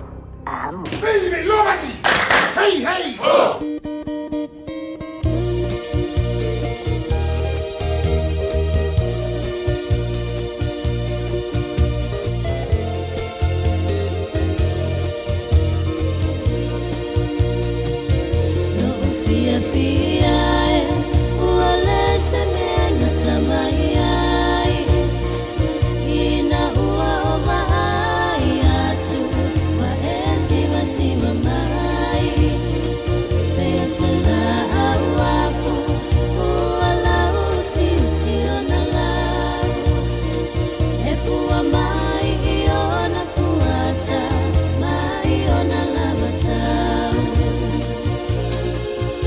On a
Ia nā, whawhiwhianga sui whiloi o lea uri o lea strona I mali a tau o sa vea. Ia male tāno awa e te mawele sawa ke mōr whiwhi lea songi o ka musua e tala no telefoi I nisi mata upu. Ai tātou au maia lea nganga o le while mū. Ia mawhātu whatu o le titi o le kirisi masi ma le tausanga fau. O lava ia pā lau vale mai. Ia mau. Kau ai ngā maana whaile nei tausanga ato. E whatalo whawhapitoa I lau o whionga. Rei sopele I apalota I vau. Wheo mau mea ben. Ia whapea fwoi le whalitua ia sina. Whatalo whalitene manono ia Elaine. Malo Elaine. Ia whapea fwoi ia le sunga lauli Dwayne palota I vau. O hawhea e mo inka makiari. Ia whapea le tamo tuso. Ia, male malanga mai o le afine ia Aldwina. Whatalo whatu fo I li sina I siotina. Whamui moe lo manuia o ia manai o tuangane. Ia malo to ai ngā toa. Ia mafuafua ngā luanu mamao fo I o le neikirisi masi. Ia ma tāwhaonga o le tausanga fau. Moe lātou umolo o fau malanga. E pēana o whai atu o le malanga al Samoa. Whaosoa ngei le mea oso lo kai au ki e loe lunga le pase se koru afe. A le malanga al papalangi. Umi, sfulu lua masina pe o leono masina fo yo. O fo le malanga al papalangi. Kokongi lo malonga pase se kaungo fie le na. Iang kalo alo I ala I ale awa le mea le na ala I ona taunga tā pase se mo I tātou isi teimi. On whato atu tongi ai le aso le ato to o lima. Pe to o lima ia nini foa o tutoi.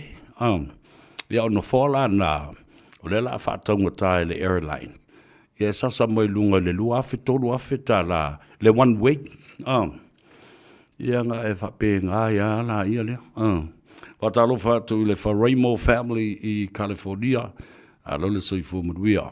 O Rowena Tenarisione. Whatalo whātu. Whamai o so alo Stefano is watching you from Mangere. Whatalo whātu so alo. Ia, alo le soifu maruia. Whaftai fo le mafuta mai.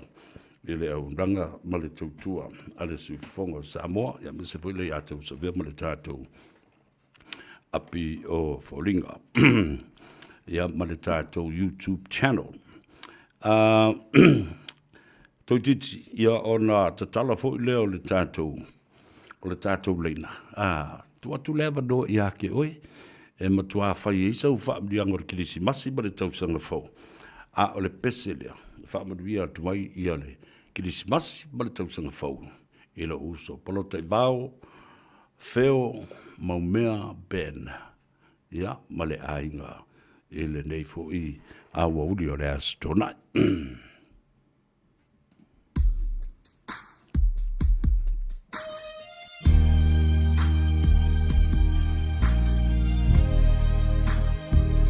Ia whaatasi ei mautou umalawa lo whaafonga bambao mai.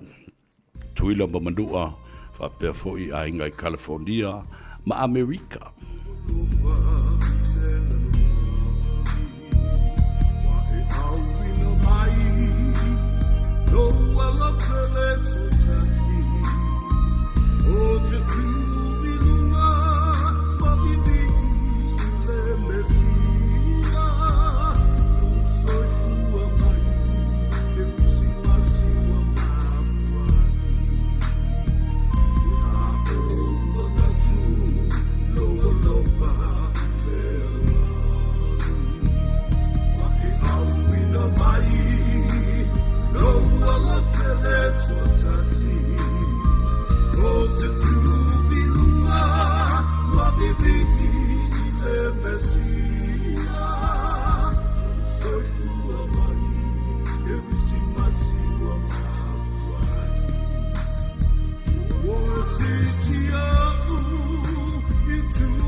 Song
There you have it, ladies and gentlemen, the beautiful sounds of Celine Dion. Yeah, e whamana tua I a te oele kirisi masi e tasi voni la te mai ta I lawi loa tele. I ana musika I leo te wama I atu I le news le sau. Ua ngase si lo matua. Yeah. Talo fai le tele fu yo tangata ma la tau whatunga. I le aso lava le nei o le kirisi masi. Yeah, time comes, a new generation moves forward as well. New music, new lyrics, new words, and new tune. Fatalofa Fabitoa ile Ayukeriso, Ikalai in Christchurch. We say hello to my brother, Taviu Veu Rex Taulango, Maluso Fumadrioso. Yeah, Matu o Poia Mo, Mamalu Mo Taulang. Fatalofa to for it my Tayolan Wola. Ya, malole ngā lue fo I le nei tau sanga. Apena fo I o I le fiunga e maiava, malfaltua I a se lepa, male tātou fale o lo Samoa, mo whaingoi na ole. Immaculate, numeras fuma le wha, hun McCarthy Street, io. McCarthy Street, na I hun hei. Ya, paule na le tātou fale o lo Samoa, lo o hanga I ele to tele, whatalofa I le siufonga o Samoa. Le Samoa sota I nai plane FM pera iai ia le uso atu ulua ia whapefo I le fionga pesta tamalangi Alex Fido atatu e tale peselea pera uso e tawe ufeu Rex Taulango ia mana tamaita e landuola ma outou uma o tātou ainga wome masani o lo whafonga mai ia ma whamadu ia to ele kirisi masi ma le tausanga fau ia te outou.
There you go, ladies and gentlemen, the beautiful sounds of Talaleu, Lafaele. And what a beautiful day outside to talk to one of the most nicest guy I've ever met. Please welcome on board the man himself, Rick the Man, Talo for Lover, and how are you? From Card for You. My friend Xavier, how are you? I'm very good, brother. The weather outside so beautiful here. What about there? It is indeed beautiful right now, I tell you that. And it is a great day for buying a car. It's absolutely beautiful day to buy a vehicle, especially when you've got the option of collecting your cash back. That's the one. That's the one. I'm glad to bring back the cash back. Yeah, it will help many of our families, Rick. That is correct. And I tell you what, from this point onwards, just until New Year, I am going to announce that we are starting, just for this small period of time, referral. That $1,000 referral is back for a very limited time from now until 31st of December. So if you're not looking at buying a car, that's okay. Your friend, family, neighbor might be looking at buying a car. Bring them over. They can get the deal of this century, but then you can also collect your $1,000 for referral. So even if you're on the road, on the traffic light, you spot somebody's car is not very good, tell them, bring them over to Car for You, Xavier. Wow, brother. So first of all, you brought back the cash back, and now you are bringing back the that is wonderful to have the referral. Now, how much is actually the referral? $1,000. Wow, $1,000. But I tell you what, very limited time, and you got to tell us that you've heard me on the radio, then only you qualify. How about that? That is beautiful, brother. So we have to get the word out there because it's a limited time. So when do you start? You start right now and end it at? Right now, as whoever is hearing me right now, qualifies for referral, my friend, qualifies for referral, and that is the big $1,000 referral. So customers still get their cash back if they qualify. If they want it, that's a separate thing. But if you are referring yourself, you could refer yourself as well, Xavier. So if you're referring yourself, for example, you're going to get $1,000 referral, and let's say if you want $2,000 cash back or something rather like that, or $3,000 cash back, that is separate. That is absolutely separate. So the thing is, you can refer yourself, you can get a $1,000 referral, and then the cashback is completely different. But starting from this point onwards. Okay, let me translate that in Samoa so that our people can understand exactly. But because this is the opportunity to make some money, for Christmas and New Year and the festive season. Yeah, o le faile cashback ala ko inga le no winga a faile loan wala tavale ia pete mena o se lua fe po se tolu afe fa popo I lunga o le tau o le tavale yo na vatu le yo le tavale ma le tupele na ia te ia mana tu e ko kongi a e ko kongi se ka ko amio ia ma le tato referral na wo faine ava pe o mona fa tau sa tavale le te fa longo ato fi fa tau tavale lo uso po lo to fine ai alula ma avel tangata na o ile ya Rick ya por a Car for You e mo mai ila wa fetala tasi le afetala it's from young folk na there you have it Rick I think our people understands now and you'll watch how they will come in numbers on Monday. Are you open tomorrow? Yes, we are open tomorrow and we are open on Monday. We are open all the way until 24th, Christmas Eve. We are open because I tell you what, a lot of people want their car on the last minute. We are there for you.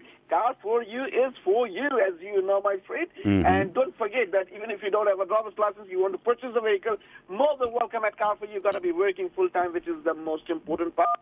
So we've got everything on board right now with full swing. We've got utes, we've got SUV, 7-seater, sports car, V8, you name it, we got it over here.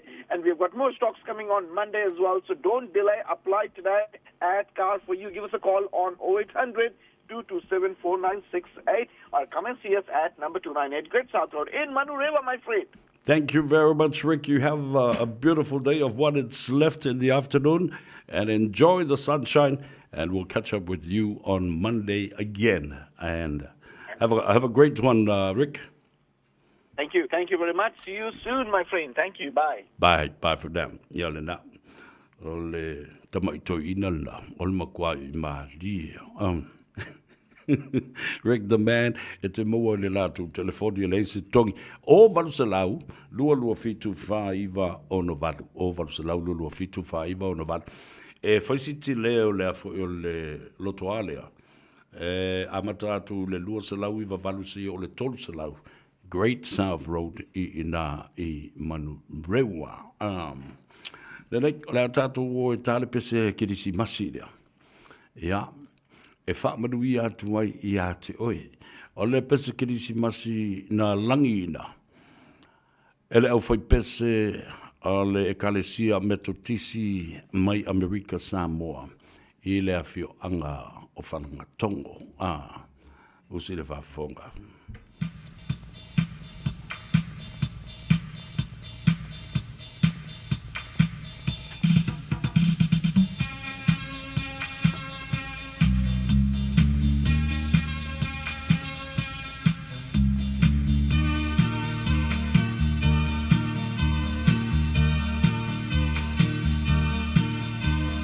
Joy to the world, the Lord is come.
Katinas, and you're listening to Radio Samoa on 1593 AM.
Filoi o le uli o le astona I le tano avai te mawai le sa o le amase mea pi o e wakui I o le au fai pese le na le pe taia family nana watu o le pese le na ki siva I fo iai fatalofa ia lofa and fui maono ia fa pe fo ia leva ula malo ia ma auto umalawa se itali fasilia nu tusani fa mai nu tusani sa vea Whamatala o avea ia Donald Trump ma dictator pele ai. O tali o le mea lena, o la e fia dictator. o le tāli fo o le vaenga le nā, o le utou si sila iai. Piki mai ele tangata, the elect President Donald Trump, Matt Gaetz,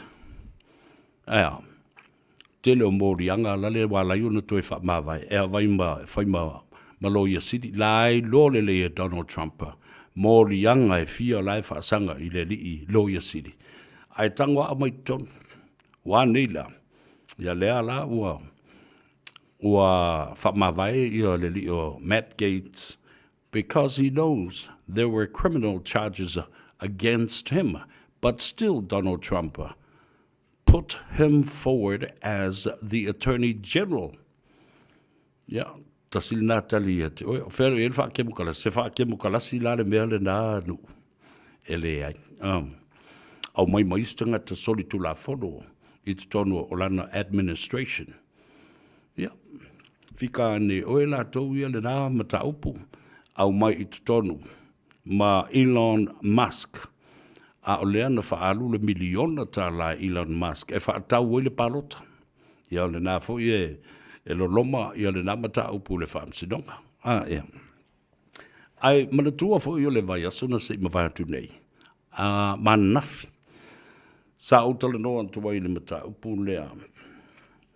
O le vevesi a ua o mai le kilisi masi, ma sofia fia, ia whapea fo i le tātou anga i atu i le tausanga fo.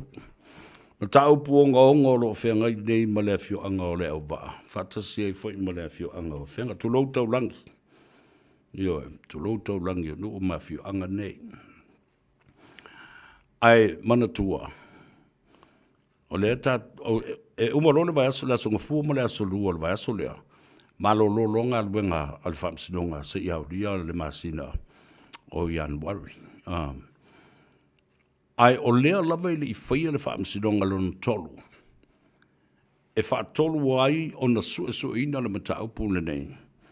O apili whaasanga i whaai unga o whanua mswafa. O le mea sili o na whainga tā o le mata upulea. Leanga ua lewa tausanga. Ai ua uma na whaia whaai unga o tālusanga apili. O le whana lava la le tūlai mai. O le a whaatino lisi whaai unga, i lunga lesi whaai unga wa uma o na whaia iai le apili. So you see, ladies and gentlemen, or our people, to understand this part of the legislation, ele ma whai, o na toi whaia sesi apili i lunga se whaai unga wa uma na whai iai, ia le whaai unga o le tālusanga apili. O le ale lengo le mele, o le sori whaavai. Na paule mata upu e mawhai o na toe su eina o le mea tau o le judicial review. Now, judicial review. Ina ia mawhai o na sila i le due process. How the courts looked at this, how these legal arguments were treated. Pena whaafea o na wha ngā solo o le polokalame o le sueina o le whaamsinonga o mata upu nei ese. So, o le whaasolonga o le sueina pēnā ngā i le whaamsinonga i le talano ina o le mata upu ma le mata upu se ia o i lona taunuunga. A o le ala o tātou whaatalitali nei. I leisi whaamsinonga e tolu iei whaamsinonga e vai lua inai ma lua i loa ulu o le whaamsinonga. Ioi, ese le ulu o le whaamsinonga o soni ngā tula fono ma tula fono savili ia po o whaamsinonga nei i wā o tangata ma lātu mata upu e le whalpuipui sisi a o meo taui tautupe. Civil litigation. And then, of course, criminal matters i meo soni ngā tula fono of the Crimes Act. A le la tāpa bai, e se fo i le ulu o le whaamsinonga o whanua maswafa, o ai la o le a whaululu i ai le whaamsinonga ulu, whanua maswafa, a o le si pela mai tu tonu o le whaavaitanga te tau na whaatotonga ina le whaamsinonga lea, e le ai nisi anga waa. There are no people that are spelled in the Constitution to fill in the gaps for this other court or the land entitled court. Land entitled Court of Appeal. O maua mai. Ai mantua la o le tausanga a whiwsa lau valus fulma le tasi na tā pena ai i le whabai lea. Fitu tausanga na tā pena ai i le whabai lea o whamsinonga o whanua maswaf. 7 years in the making before they pass it. Na sawa i ala i leo i tātou malinawa i tausi i o mai. I le lua whelua sifulu, sui loa e tule epa. Ma le vaenga whai i le HRPP. Ua lua i ulu o whamsinonga. Ai i le awhi visalau valus fuma le tasi e umalon susuina, the original investigation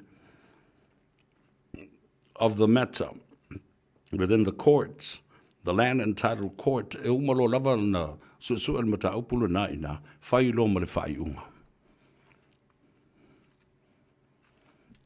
Le whai unga le da, e mawaile a ia te tau o le tangata o le so tanga la lea. Land entitled courts, whatasi ai ma le criminal court. Ua ta tala i loa ma le a ia te tau o le tangata le, e avela na whamsinonga i lunga le Court of Appeal. Pā uma, whaia ina, avantu le Supreme Court, avelo le Court of Appeal. Ai a te tau la le nā Samoa, lea na tipi motu ai i le valea.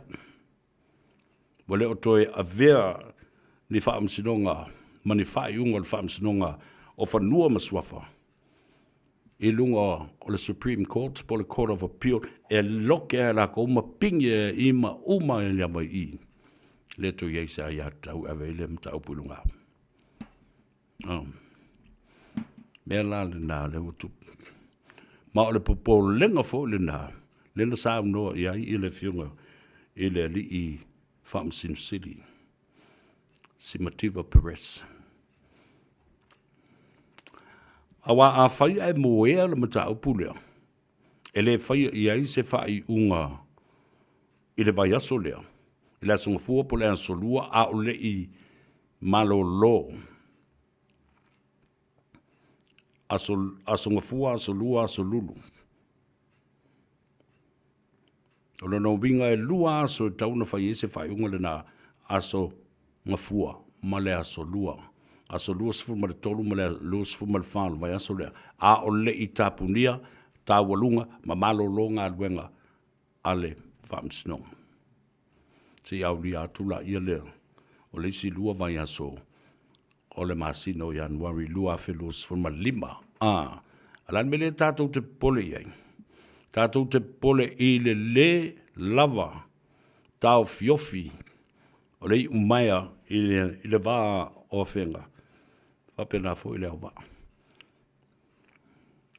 O la e tātou te pepese, we wish you a Merry Christmas. A la e papawhana.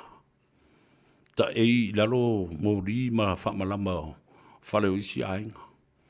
Pāni fusuanga tupulanga i o maris tupulanga. Me vesi leo leo. Wale o i o lantu ainga. E mo wai le file mu ma le sotanga ma le mafutanga. Ma ainga. Ma whai o lantu to nai. Ma o fo tai le lofa.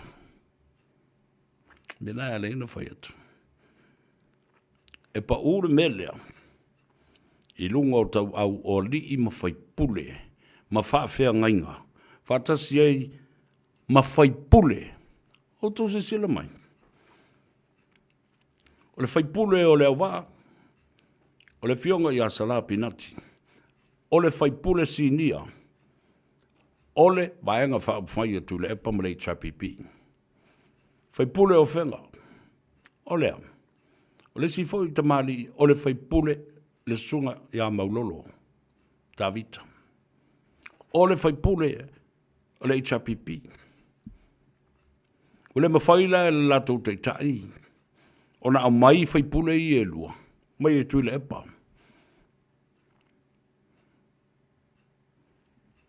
Lua whai pule. Mai tutonu o le HRPP. O tau se sila i aisa mo le mele a leon tala no antu. Ma tau ma whai e wha mā le sau ono lea. Toi wha aso tātou o le Kilisimas. Ai pāpāro whai ki kiri, te uoti e se tangata. Pe manu a fo se tangata. Pe susunu e se tangata, se whale o se tangata. Ai matau ta maiti e pula mai. O le mele nā la tupu la whela matai. Whela mai. I le vālea. Le ai. Se tūlanga o le a maua i ai se mapusanga. Le isi file mu. Le ala le nā. O leo te talo atuaya uia ma lau tu ua lalo. Mai le mamau le mea tātou te nonofo ma lala ai. Ai a vea le malo si anga o le leo le atau o sa vea ma le polokalambe le dei ma le tu o lalo. E whalongolongo ba iai i tu le epa. O ia lesi vai fofo le mata au pule alanga o vai pule o lana pati. Tō lua sui vai pule ia o le HRPP. Le de vesi le mea lea. Ala inu whanofua. Na pawale o le mea leanga i tu le palatou o le whaleanga ino le malo, whaleanga, whai atu le whamtalanga, whai ane le whamtalanga. A le umono whai atu, o tau wha maala o sau danga o tai au fui, o sau ninga. Ma amata tua i le so, o sau ninga whaafitai, o taulanga whaafitai, a koe mala susar, wa koe mala songfua. Na o tau langa whaafitai lava, ina ia file mu. Ala lewa o watua seisi mata upu e tā ua tele ni whaarongolongo mai la tu le epa. Ona tamaia. A tau le teitai o lana whanau leia. Na meri o mi inga lua pisa. E pe aku ia lua pisa o atu nei ama poto. Ioi, poto moli futia fuetasi. Na fio anga o whenga. Poto moli futia fuetasi. Malai funga one ma.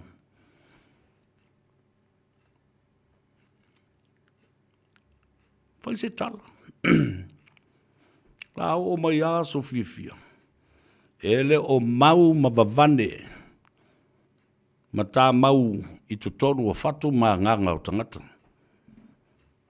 Ia maua le alofa ma le wha pale ai. E pe a kuusi umarikirisi masi marikau sanga fau. Iang kako koe ngā pā voila ia lea. Ngā pā i se mea lelei. To a iai le pai ma file muai. A wai le uma. E le uma pe a le ai se vai fofo e whaia i le teimile nei tu lepa. E tuai le taunu atu ori malu ar malo. A wotis tangata. O malaia se fale. O le lakia. Lenga o nai tu ia le. Le ofisa o leo i tonu a whenga. Wa lata mai mala o iai ia malu o le malo.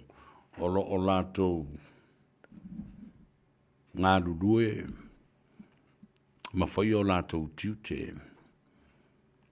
A wā o le matanga luenga. E sulu whai ai i teimi o whalawe whafosei.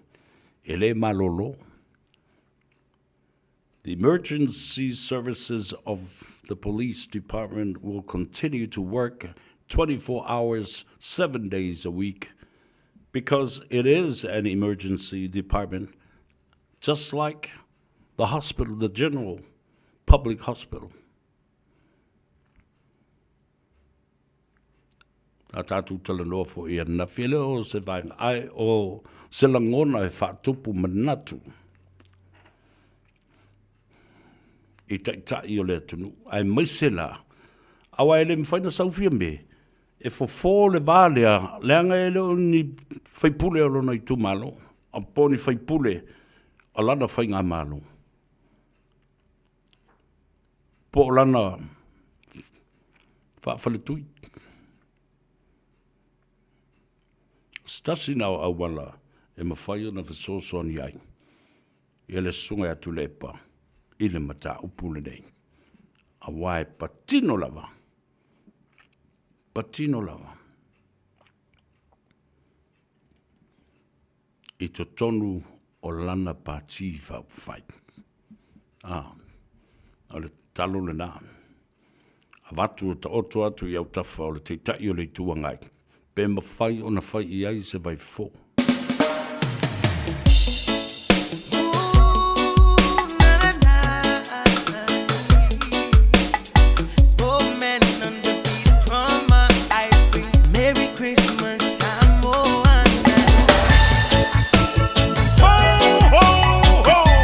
Salofa, oa ua mele, le tinao ana ma John. O se vai aso pisi le nei vai aso. O lo o afia John i le fulu, ai o lo o maua ana i le tino mangeso. O lea fatoa o fo i mai le fale tala vai. Ma sa maua i le fisoso ani mo nei fa afita auli. O fa matalanga ta ua. E pei o manu anga i titi. E iai ma o sia o le tino. Ma fesili e winga i vai la au. E iai fo i le no fuanga mo tala no anga taito tasi. Pe amana o mia. O le fale tala vai foi. E mawhai ona la tautu uina mai vai la au.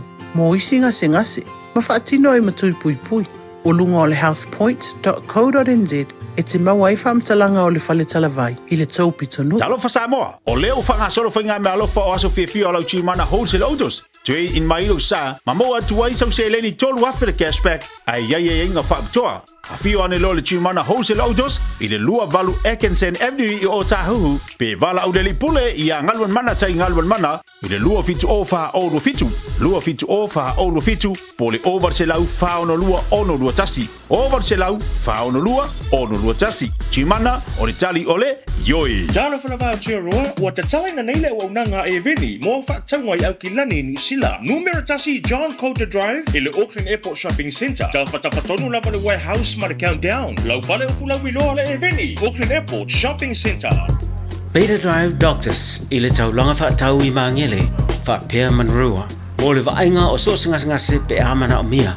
E whaatino e fo i matupui pui o le whana witi, o tupui pui la COVID is full river, mo i lato is full on tausanga malunga atu. Whaapea matupui pui o le flu.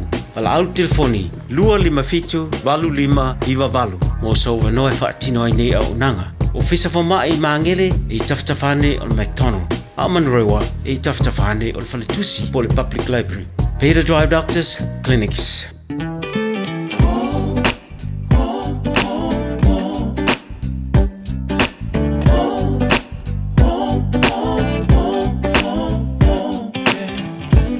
Yourselves a merry little Christmas. Let your heart be light. From now on, our troubles will be out of sight.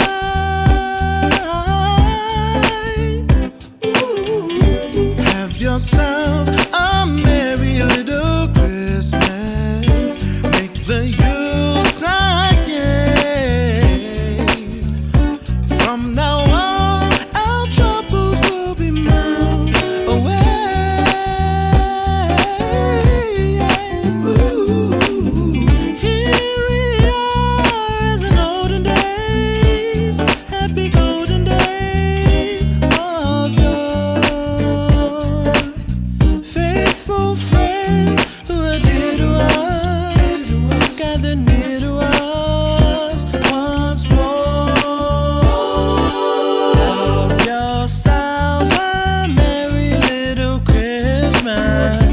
Let your heart be light. From now on, our troubles will be out of sight. Say, have yourself a merry little Christmas time.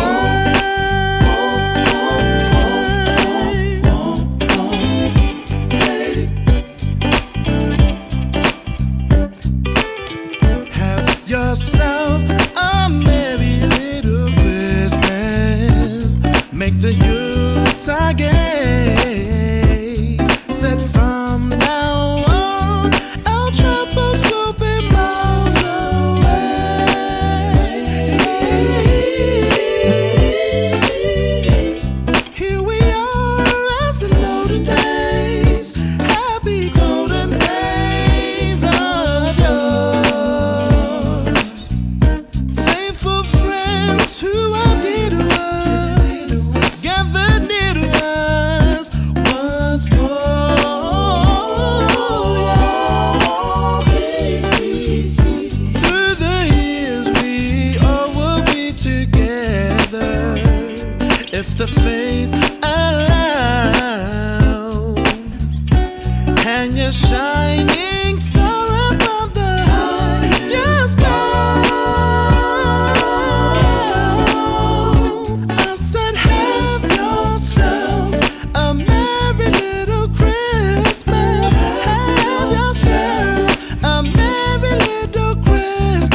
fianga mai avi I manaina tupai la there of the Ad Ease Brothers.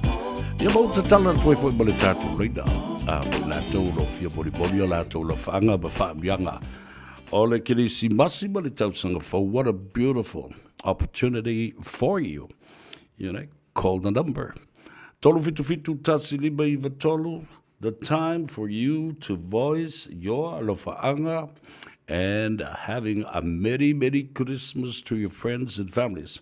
The lines are open now. Tolu fitu, tasi, lima, iwa tolu, pe awhai o le whaalongolongo mai. Ua e manatu o le moli, whao ngā le polkalame ali a tau sa mea.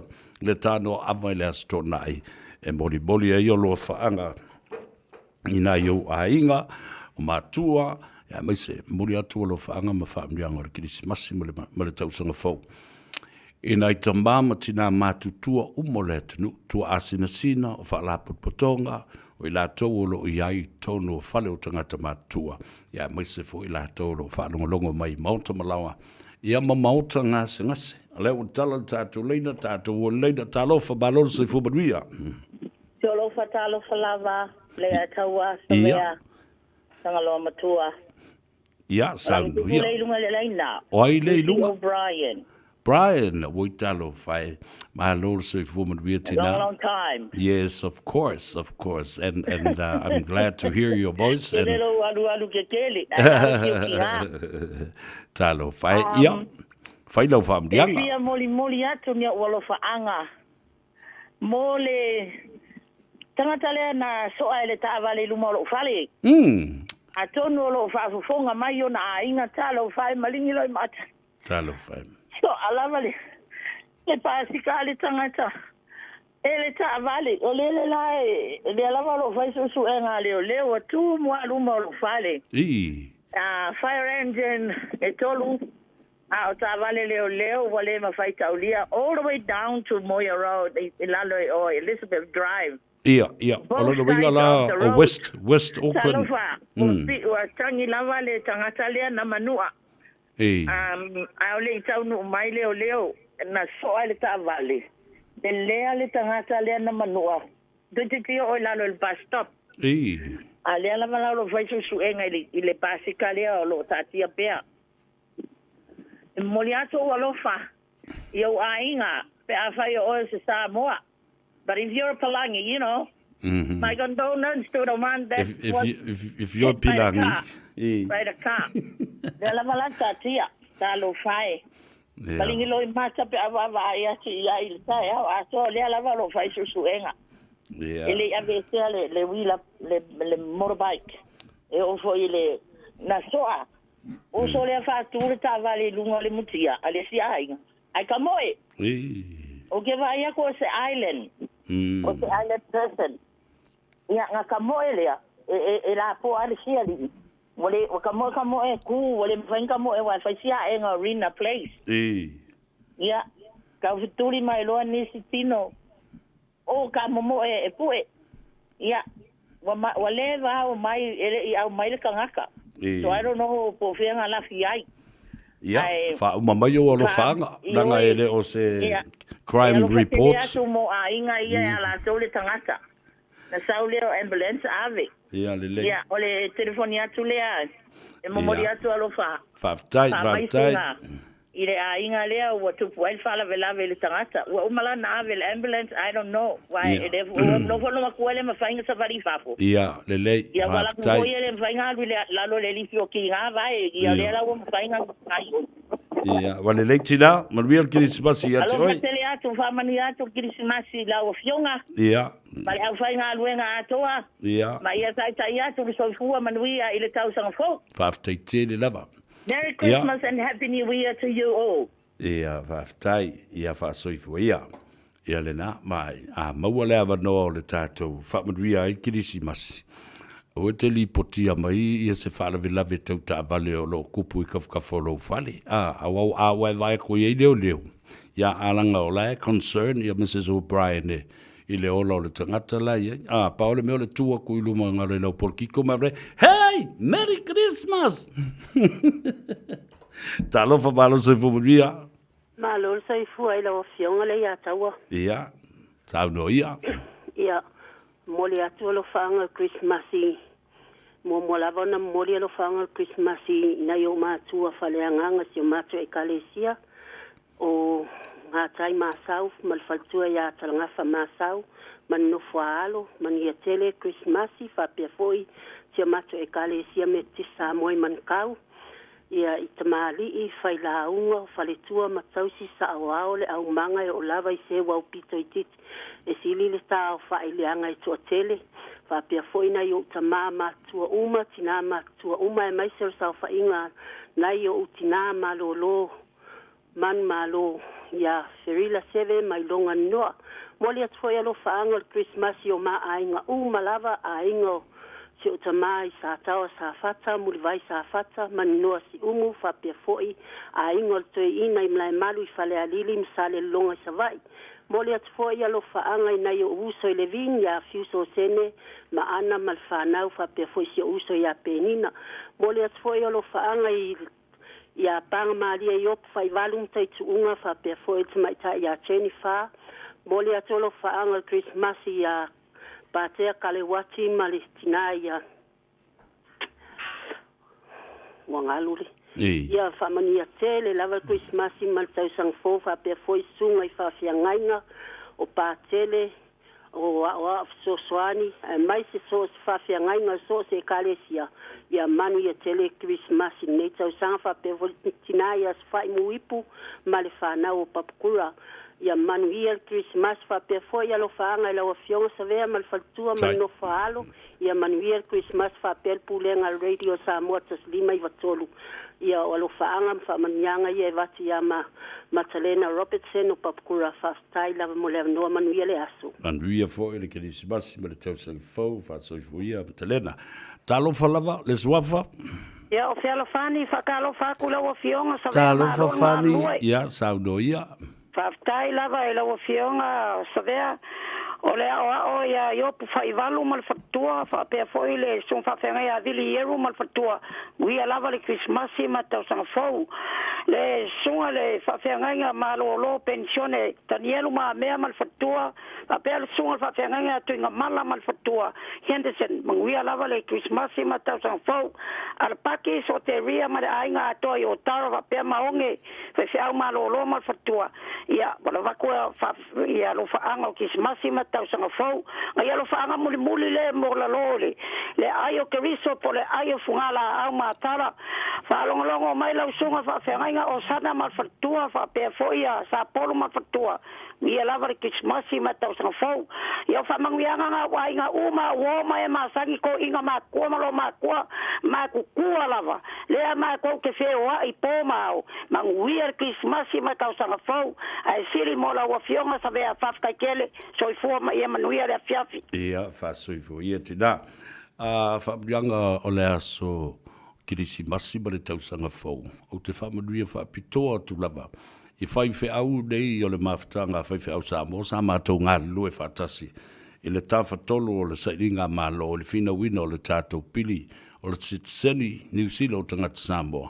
Ma tātou tali ngā mālo sa whaia I le savalinga lea sa tātou a e ai I maunga maifo I vanu.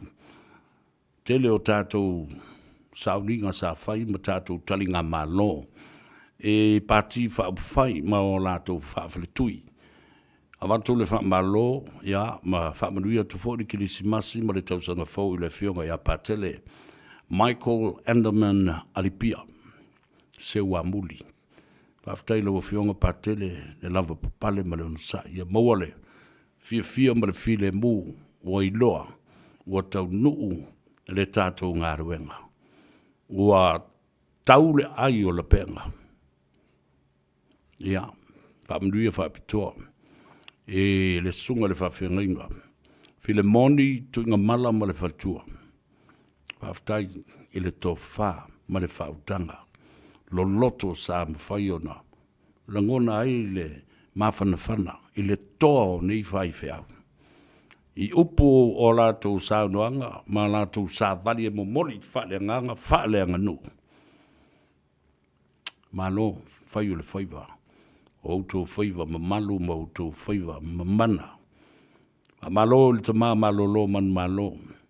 Tio tama toina. Ia le mamea tanielu matina. Langulang fo yo le la ekalesia. Da man malolo man malo mai. Aftai mo le tō wha paia, tō wha te tala tama. Mamea tanielu matina. Yang le leile atua ma whaafua loa le soifua. Le tama o le sea le kalesia me tisi. Paulo Yeli. Alo whai o le whaiva. Whaaftai sao noa. Whaaftai le mana malama i mata upu siri. Malinga ngana e mo moli ai le sa valia le atua ina i ulu ulu mo tāfu lau. I loto. Ma nofo fale i asa tu ia maa. O tātou tari ka malo uma ia no mai ei whai pule pe Winston Peters, David Seymour, o tangata mātutua o upu whai o malo. Ai ana sila le i ai. E o lava fo i le Green, Parti le National, le Parti le Leipa, whapea fo i ma le vaenga o te Parti o Māori. Lā tau te lorelei. These people that we had them in the forefront as members of the clergy and as deacons, as reverends, as superintendents of the Lord and the Word of God, these people, when they speak, they are very powerful people. Mo ia lau tala. Ala fone nā o te mimitai ma o le nganga whaafitai ma le. Nganga whiwhia. I le wāwāna lata.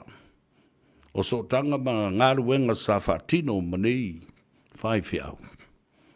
Ma au nā le atua. O le ale mwhai ana whaangaluina. I le te le o tau sanga o muli mai. O lai mua atu. Ia. Ia ma whawhitai I whaiwhi au uma sa whailo lātou sao. Pesa e tū mai leisi pito, po I love, po whea, le mawhitanga, ma le whalapu pitonga sa iai, sa tongi le tātou maa. Velo le aso. Ia whamuri atu Christmas ma le tausanga whau. Ia, whamuri atu le Christmas I le fionga I le ngaftasi fui baono si a le ngā, ia ma le whalitua ia le au pepe centenary, ia ma lo lua ainga ma mese lua whanau pepe teine na au le leo lo kamumu e soro kongo le whare. Baby centenary ia whapea foi ia ma le teine o baby whapale, maruia tele o lua ma le ainga ri no whaalo, ia, ma fuafuanga alu mamao o le tausanga fau. Toi te tala le tātou leina, ia, au a fo I le wha ua wino le tātou polkalame. Mo I la tau e fia maua lea whanoa. Mori moli ai o lo whaanga ma whaamrianga o a soifua. Tālof, oi, le ai, o whaamrianga o Kirisimasi. Tālofa tama. Ia, tako monguia. Ia. E lau, sunga, lea kaua. Ia. Ia, lau pianga voi kawea. E wa ia li. Peska kamalangi. Sorry, kere o tofa. Alo te ko monguia. Malo lava, le langi e mama. Ia. Ia, o kare veu le kangoa. Tālofa tā veu oi. Malo. Talo fai. E o mo mai la le sui o le ai o le la le leo ke riso I le Lower Christchurch. Alo. Ia, sao do ia ni tā veu. Ia, a te nei whaftai mo leo no. O mo lea tō no whaanga mo wai ngā malava. A mata mai vini fōu. So e whai oi a tātou I vai ala mo ta. Ia. A maa mātutua. Nā mātutua. Ia mai te fōu wō mai māsani o uso me tō whawhine. Tangata umalava o lo o sira fiero. Nei whatau wa. Ia e mamori atu le. Whamunuia o Christmasi. Ia me se whai tausanga fōu. Tātou wau ri ati ai. Patu e iso tō whaifua se ola mai mai. Tai. Tātou te au tiemba. Tātou patia. Te anga le lei mai le rofo le tua. I nei mau tau sanga. Te fia ma fia sa tātou ta whiri sau no ai. Mori foi lau whafta le whamulianga I kalwhaanga I o tātou sunga I whawhiangainga I so se whata e fia. O whapenao na whanau no minu ai. Lela. Whawhare le maru ai a wale upuma. Te whionga le tua I nei maone angang steli. E whamnui atua i Christmasi mai tau fou yo wa ingo umalawa wo mai masani whanau sono nei atunu na fo i lunga mero e fio me suai savea e taua ya tato masaninga yo lepa ya pa ya le tua nea no tato te fese se i lunga o penga te pailang me sidia le whanonga pea ma lie matango fiel proklame so se mea Faftai. Ai, whamnuia tele le tua i o tūtia mau whaiva. Mai se whai o tātou ainga i atununga Māui, Australia, Amerika, Hawaii. So se vai panoa lawa. Whamnuia le tua. Adila. Awatu e loto tui fua. Tātou Gere Christmas o le tamba o le ri o le file mu. Tātou te mo o ave vesi ma ima o. E ka ko ia lo. Ia le na. Ka ko kariel ka malo. Ia la. Yo sa fa pa ya tu le la sunga le atawa. Tai ta veu. Pa stai wa mo ta ma stanga me. Ia la. Pe sulo tino ro fa pena la bona. A fu ele tu lo malos. Tai. O me e wa ru fu kasi po. Vai va solo ma la tic. Ala pa le ki a ki e lo so. Au tai o le si be ba di ele a ta veu. Ai tele i tu o le leina. Na maua le avanoa ma te talanoa ai ma le tauso e ase vau. Wa ma tua i te ina ua tatangi le tamu. Se wha mole po ai dea. Yo maro kong fong. Wa whawhetai le tua wa maua le avanoa. Talanoa ai ma o lo mo fo ilo na malosi. Ia wa talanoa i lo tātou tup wa i le tātou tua oi. Ua pei e tasi a tole na a inga ina. Ia ai. Whaftai le tua o wala au le tua le tō tele o nei o tātou mātua. Ia ai o le tupulanga fau la e. Ai tu tupu i fo nei mai maupe ana lātou marama lama i le awala sa tātou whetu wha i ai ma. Whetau sia i o tātou ainga. Ia sau no tāweweu. E mo mole ato o lo whaanga. Mo salia. I le uso ia tolu manave misiruki sua. Tai. Ben tātou whenua e lunga ina. Ia malona wharitua. Dila. Mole atolo whaanga. Ia maua pe ia se Christmas whiwhia manuia. Le fwe alo whtele atu ase o whine alan mola. Whaftai lo whatu molan mola. Ia. A pena o la tātou whapena pen tātou tui whenua. Ia wale lei. Ia. Whasui fuia. Tāweu veu. Ai tātou whenua i pēr whaftai tere lawa le ataua. Ia whaftai whasui fuia. Ia le nā. O matu ainga nei sa ola fatasi al to ina o taulango masiona faltua ia awa o le taleni le fo I to ina ia a fai falsa fai maota tapua o lawa fetalai o tula fale ma fale polo tono al fale vai monga ia sa fai fo to ina le matu lua I fale tali malo te lela ia ma whapenao no si a inga I peo ni uso mani tō whawhine na I o la tō whanau. A le whato a mātou toi whiloa I. I le lua tau sanga wa tuana I atu. I le malanga atu I kalai stete. Ia male tātou sāwa linga ina ia lango fo I le vaenga whai o le whatuatua I le atua sā mō matasi. A te wa toi whiloa I lunga nei na ua. Whailonga ina le whātau sanga o le tātou, o le matua o le tātou vaenga whai. Alo le onsai li tāwiu veu, ia, whapena fo il te mai tai alan wola, ia, mō tātou ainga lo tūma salalau, ia, sto ino sione ma kāpisi ma si mawhito ai, o le to ina, o le sto ino si loto, o sto ina multalo ma kuesa, ia whapena fo ia le to ina ma ilo sai pele ma moa, o mai I sto ina pale so o ia ma ai lafo, silo matua o malo, sili loto ma tolo ia whapea fo I mali, tō telo tagata ne ua whailangi le fōlanga. Anga I mai I lalo I sto ina au mua e te wati tiu malu male wharetua. Ia, e si wabai lei, so bai batau lango.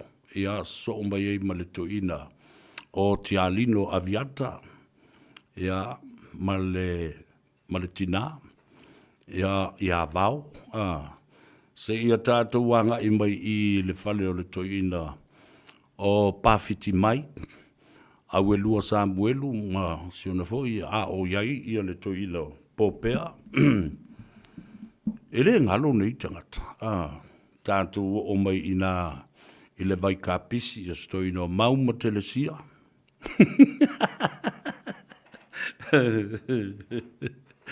Awa fo e pe umoropa ipa. E tasi ale vai puna e inu uma e tangata. Na le vai awa mātou ni ta o le vinifo. Mai I mo taa I tū vau. Pau nā vai e lua. Ia ma olo I le vai sto inga. O mangalongo. Masilo matua o whatalatala. O kai. Le ngalunga I ni to ina. Ia. La tātou o e whaile tātou malolonga ma whai misau ki o sau roka o ki o po whera e ma wele vai o nau o tau nu o tātou oka I le tene o tātou whale o loa nā a loko anga I ei tātou. Ia ma waile vai ea vai o leola. A wā o le teimi fo le neo le kilisi masi ma le tausanga fo. Le mea ai tene le tau mafa. O tau mafa ma mea inu mea ala i o nao o mai mai mangase ngase le tino. Ai ala, o mana tāpena I le mātūtoina. Na mātūtoina, ma le telo ana mea no whasai ai. O le kipi kangaka, o le peri kangaka, o le fofo kangaka, a mai, e fofo mai lava le toala, fofo I le manawa, fofo I ngase o tinama, ta mai tai. E kuri aiku, e a whaifo e mai, e fo e le o whapewa. Wa urufia o e se ke mongi. E kuri fo e so alo. Ia le nā. Nā utau nuu tātou vai le whale o lomo. Mua sfuma le tolu Lappington Road. Whale tua ia peka matuala. I nā I o tara. Ia utau nuu lesi tātou uka anga I oi. Lua sfuma le lua Templeton Place. I Glendon Manurewa. Ia. Ape nā utau nuu ulisia tātou tue le whale o loa. Tasi Market le o ngā tutonu ngale mū. O le maota, o le taulanga whatau. I mangele, ia, ma le tātou whale o loa muli loa I Massey. Numero Tasi Triangle Road. I Massey le I tūlangi Sifo Grand Market. Il tamo wahid ma le nātou au whainga luenga. Ele fasisilanga leo te vava e tue I. Whamai, o le Fia South presents Marceline Orleans. Marceline Orleans o le aso whawhetai Thanksgiving special nei. Ia, o le a pese el te mai tai. Ia, Melena Ulino. Le a whawhiwhia ai le Fia band ma le DJ 26 aso tonai aso lua o te semo. Aso tonai o lono wingo o le so. O le so aso lua sfu ma le tasi o te sema. O le a whai o le nai le Fia South se o te loto po wheltu atusi le au mai I. E anga I tātou. O le tuatusi tolu se lau lua sfulu Great South Road I Pampa Toitoe. Your dress code, e amata mai nā nei le se fulu tau I le tolu I le maweau. Rapela e ke ilo e ke lai kiki. Ania tau na elu ma avelau ID. Required an ID for you to enter. Tātou social and all. Thanksgiving social special sfulu tāla le ulufale I le Fia band ma le DJ 20 I le Fia South. Ai lopo le tātou Fia nightclub level na. Fia nightclub I South Auckland. Tolu se lau Great South Road I Pampa Toitoe. Ke maanga ia. O meo whawhiwhianga o kilisi masi amuna tua tau walunga tātou. I le aso lufu tolu asonga fua lea. Tai au le aso sa asonga fua le aso luas fu ma le tolu. O le masina le nei o te se mata walunga ngā ruenga le fono. Fautua lea na whina wina le tātou sit seni lea whatasi ma le tai au fau ia ma le maftanga a whaifi au. Le mo whai ona ngāru lawa whela o na wha ngalo ia ngā ruenga le leisa whatino. Fio mai tātou se siva se I pese le tātou sa vea. Ai e siva. Ia ma le wha ili o le mapu I ti ngā, leo so ia muripora Wayne ia wha pia fōi. Ia le sunga ia stau. Ia ma le tua fine. E mana ia. All you can eat and all you can drink and you can be stupid for once. O I le lau whakanga ai, o I o so I lau whavelvalea. You can be, I mean, look, you can be silly, but you can't be stupid. O mai tātou whiwhia, I le e tāle wha. Ia wakako a vauinga ia, ka I fulu se fulu le pō. Wa mo o e riskanga kai whafu. Alone nā. Ia wa kia I oe, wa lulu e avka wale kia I oe. Ia. Hei le tātou vai pēr whai o mana mia I vai tebile nei o le aso malolo, o lua tasi, lua iwa wha, fitu, iwa, lua, fitu. Malolo vai atu tō lo lungo le tātou api e fōlinga, ia me se fōli tātou Facebook page, tātou woe tā, pesa I o le kilisi masi, whamadui atu ai ma e moa le langona o le file mu male fia. Ma e mafau faungi mele le I whaia, ai uiki mafau faungi mele anga, e whaale anga I siskangaka, ma whaau mai le fia o le stangata I aso fia. Ia. E whaia whaale le si.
this holiday.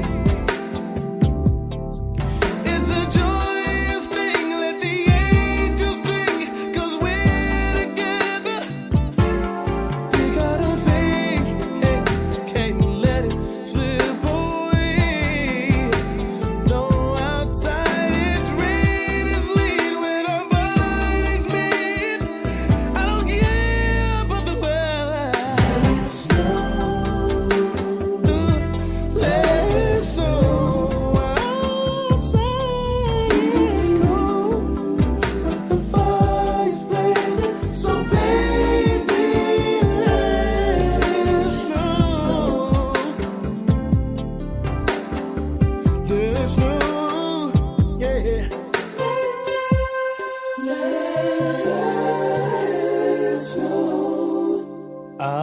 Come over here and help me trim the tree. I wanna wrap you up, baby, they'll see you're the only present I need. There's so much more waiting for you in store. On this precious day, I can gladly say there's no place that I'd rather be. And no, you are my everything. Come a little closer. God must have sent you down from heaven. Let it snow. Let it snow. Outside it's cold, but the fire's blazing. So baby, let it snow. Woo-woo, let it snow.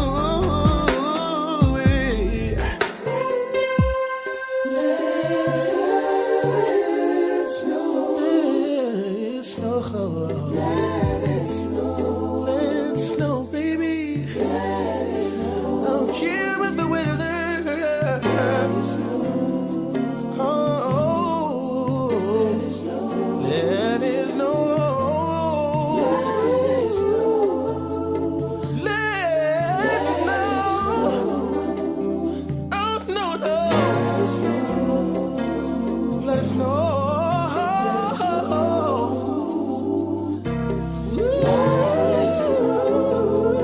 Oh, yeah. Oh, yeah. Let it snow.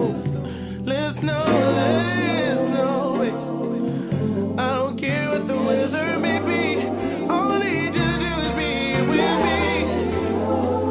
As long as you're here with me. Oh, yeah. I don't mind. I don't mind.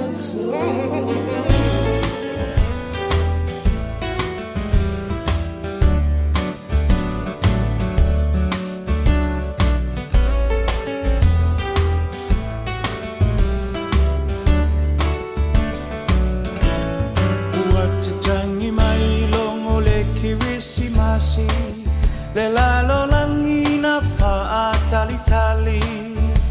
O ainga mawo mamai, ua feilo ai. A ole nei lava o te faatali, po a fea e sawai lauhani. E kisi mai ma fa amanuia le kirisimasi. Ua tatangi mai longo le kirisimasi, le lalo langi na faatali tali. O ainga mawo mamai, ua feilo ai. A ole nei lava o te faatali, po a fea e sawai lauhani. E kisi mai ma fa amanuia le kirisimasi. Le atua ua whana mai i le fale o manu. Olu i tau te lelena mo o e mau. Tau tai a e ia i le sanga fou se fa asino manga uma mo I tatou manuia le kirisi masiva le tau sanga fou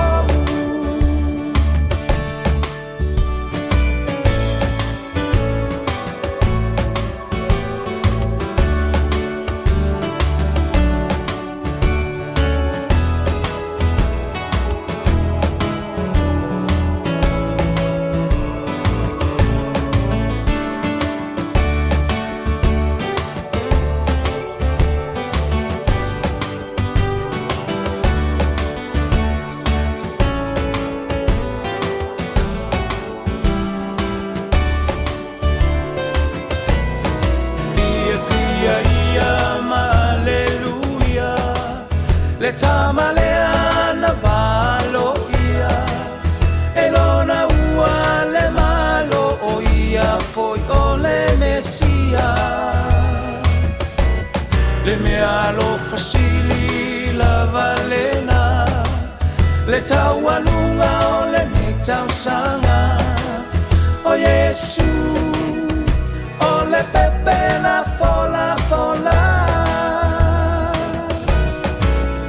Fia ia ma aleluia le tamalea na malo ia e lona ua le malo o ia foi o le mesia le mea lo fasili la valena mo e ma ui le nei tausanga o Yesu o le pepe la fola fola le tua ua whana mai I le fale o manu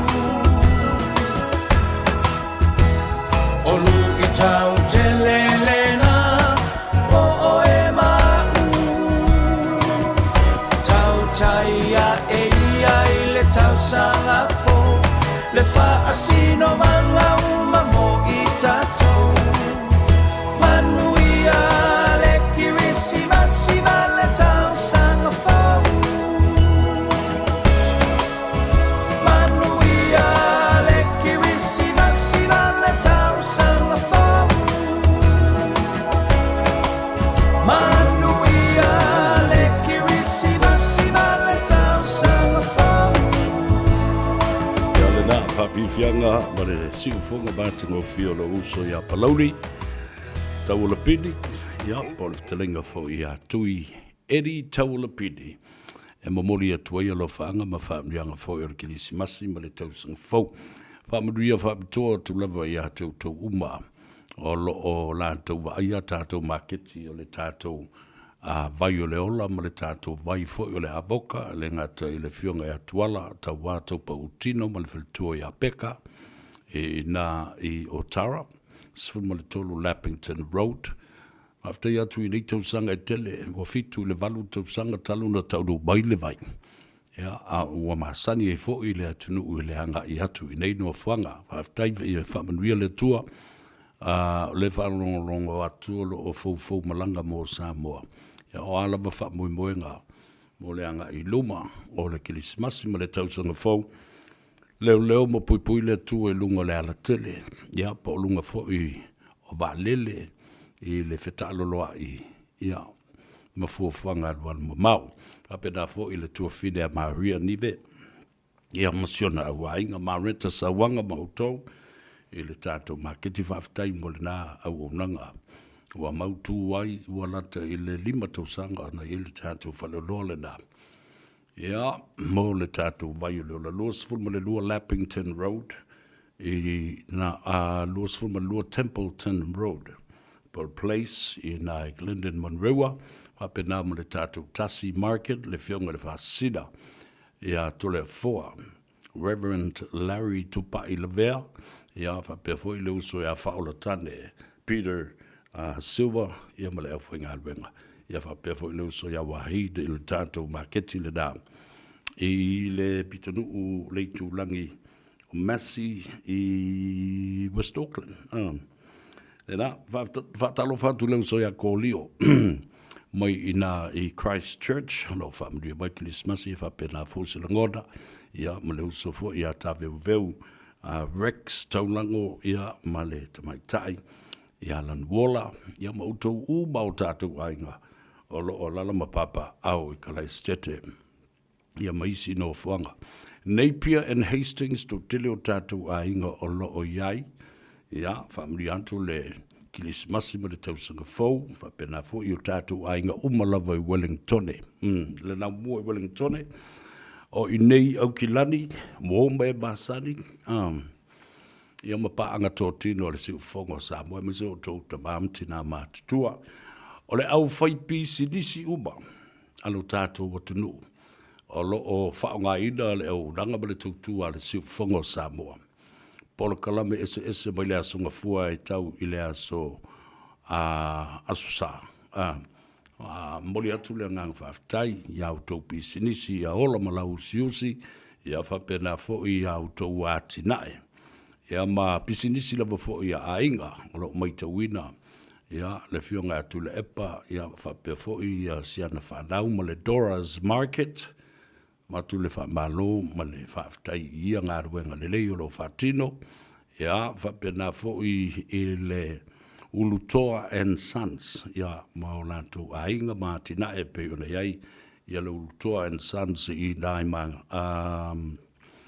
Avondale, ia whapea fo I lisi la o lo iai I o Tahuhu, le fionga mata awha, Sunny mata awha, ma le Sunbell, ia na mō fu le avanua sia I le Sunbell le stofina se mawātu nei.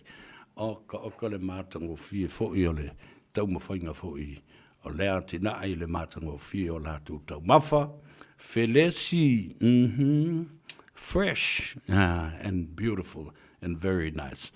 I commend and recommend that place for any functions o tātou tunu, ia po whalapo putonga fo ia ngā iai. Whatalo whabitoa I le Tuisa Mau Catering Services, ia whapena fo I o tau, lo whatinoina lea fo I au unanga ma lea fo I tautua. Le fionga ia Samoa ma le whalitua, le Manhattan Function Center, ia ma whamoe fo I o whalaputonga ma I kalesi e whatinoai. Matule ma whamaloma le whaftai tō tele ia. Lisa's Fashions, whaatalo whatu ia whanimo ia whapea fo I le uso ia whasau, ia ma le au unanga o lo whatinoai. Ia tō te wawa I mai. E aurelei atua ia wha aurelei isa vea I la ma ofu e sui na e lea fo I tina manai ona alo I le Alisa's Fashion. Yeah, it's very beautiful.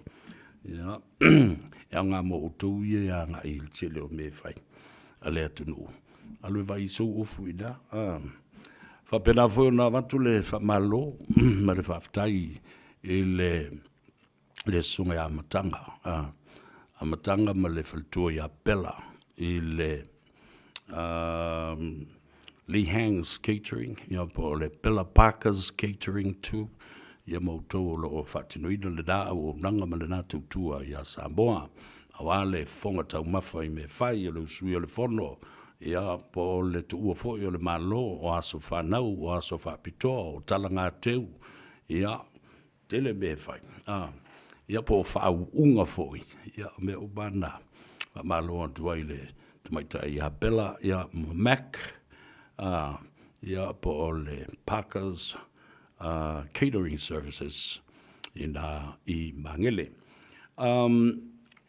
O lau o mai leo lau tala noa ina mata apu lea sa lo tea I lea sona na fi le mata longa ma le ali isa tini sindia o le matanga ruengo leo. O le sunga ia tumaruvao, siki a siu, te o matavui, ia, mantua, wa ato le leil tausanga. Wa whasi umi al prokalame le nei, o oima le tula fono, mori e fo le ngā whaftai, I alo matamba whanau o le atunu, o lo o lato ngā rulu e puno wa I mo le saunga le mū ma le tausia, o le tula fono I New Zealand nei, wa le puipuinga, o le saunga le mū o tangata lau tele, o le anga le atu ia I lātou ua lima vai po I lātou ia lo ta ua nei o homeless people a wele ku se me fa saking ya wele ku se lua kala po se me nga wele ki kango a pe kiki pe po pe fa ingi upuleang pe a fa wele esa a fa wele alo fa ya pe tu ise sanguisi po se ala se me a ia tanto manatua. Let's remember the unfortunate during these times of the festive season when you have something and somebody else doesn't have. Wa kele me yoli, kele mangu yoli. Ala pele ku sisi mangu ave sisi mangu isis kangak. Anga le ya la to wa le ya lo la to tamau ainga yo ya maua fa le tonu foi ya po no solo ya wole indi ainga ya nga ya uni ngalo ya te ole mele da fa mai ia le tino Barbara Sean Senga tawanu marwili kilis masimile te sanga fo so ya le tupu senga tenoi male ainga ya papena foi alofatu ya Reverend Aifa and First Lady Marlene Tanuvasa ya Oyova Irai Tafuna AOG alofa angana mo to uma ono winga ole familianga la mai tino Barbara eno foi Tafuna I America Samoa ya familia o tatu ainge tuile manua via tele kilisimasi ya te utou tangalo matua pupuali teo tau ili auto uma ifiti uta mafiti tai ya familia tu le tua ile mamau ese atu auto ile na itu langis I sa ya ai ele mo fai ona fangalu ndai ya familia nga fa pito mo lo lava ainga ile tai sasa ya fa pena foi ile tongo fa le uma utuangiangi mo timu ya fa pena foi I fa mata yo tatu wainga I mulu fanua masatu I mulu fluffy ya fa pe foi atai hapai mani wapai ya malepuya alofa le tua manga le lei ma family antu ya tu tau I le aone yoso ni mafu e mani tsunami ya fa pena foi ni fa tele masisi ai le swavai le tai manga tai fale ya saunga le mu mo pui au tau le po ia mawalungo o ainga le tai o lo o salalau I tu e fio le lalulangi ma New Zealand nei ya fa pena fo yona momoli e toia lo faanga ma faamlianga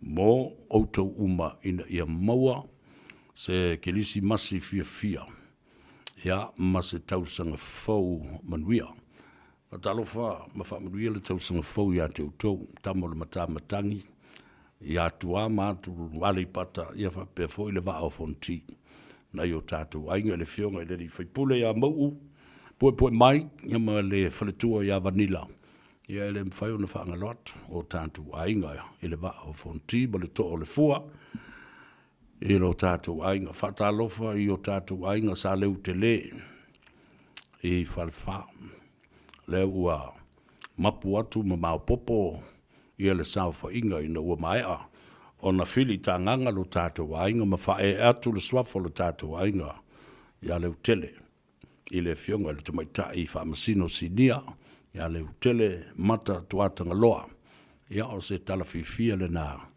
na natu lava e tau na wha leo I le so wawa e leanga o le tupuanga I o tātou tangata le tupuanga fo leo so alo le utele ia mau tātou a inga e fia. Tātou a inga I le motutele I salafai. Ia pule ono. Ia le toi tau whamatala ina, pe toi tau fufola ina se fala I o tātou a inga. Ama tātou I whasale anga se iau o le vau tupua I le me e mangoto I aile la. Aftai le tua. O lo mauane le soifua la relei o waa. O le leisa valinga atu I teimi o le kilisi masima le tausanga fau. Ia tātou whaai tete. I lungo ana tele. Whamanatu mai fo I le fionga I le li satini I atu munu vao. Siki asiu. Te umatavu I le aso na nafi. Awa e loa o ngā. ko ur ka vali, ioi. O le tala sili na o na tāua, o se tua lalo ia i tātou umalanga. Ina ia pule tātou ma o tau la fia pule isi mea, ia pule la oe i le pia, ma le ava malos, whaaton whalau lau whautau tanga i lau mawhauwhau. Au te tango le tāwale. Au a fo i te osofua i se tāwale a seisi o nā. Mafi kere kā kou le mea ngā, e mga o sefere kupe, awangi kokongia se taxi. Ai lela e oso lou o ngā i kokongo le kāwale, lesi o ngā. Ai wawaile, ke lua la vea lua feo ki whakas, ke lua le marmalama le mea kupu ia o lua. A le whika ngisi ka ngaka i e feo la. Mārua la ko me kangu i o lua. E whai i o lua koe saungi. Ioi. Nātu tali e fui mawhau i ai. It all makes sense because common sense prevails. It is. Awa ingura, mga whangwhoni whare. Ai tangata i whawea ia oe, tangata sopa. Pe vili sau upa eat driver. E sau e whao soro oe me ki wherua.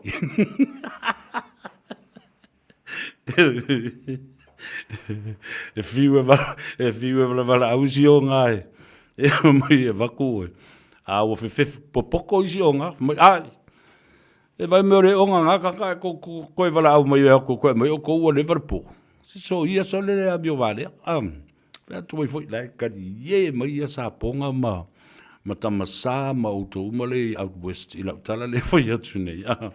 Ai mai se foi le au inu ale tātou vaenga le i e whefo i Riversdale.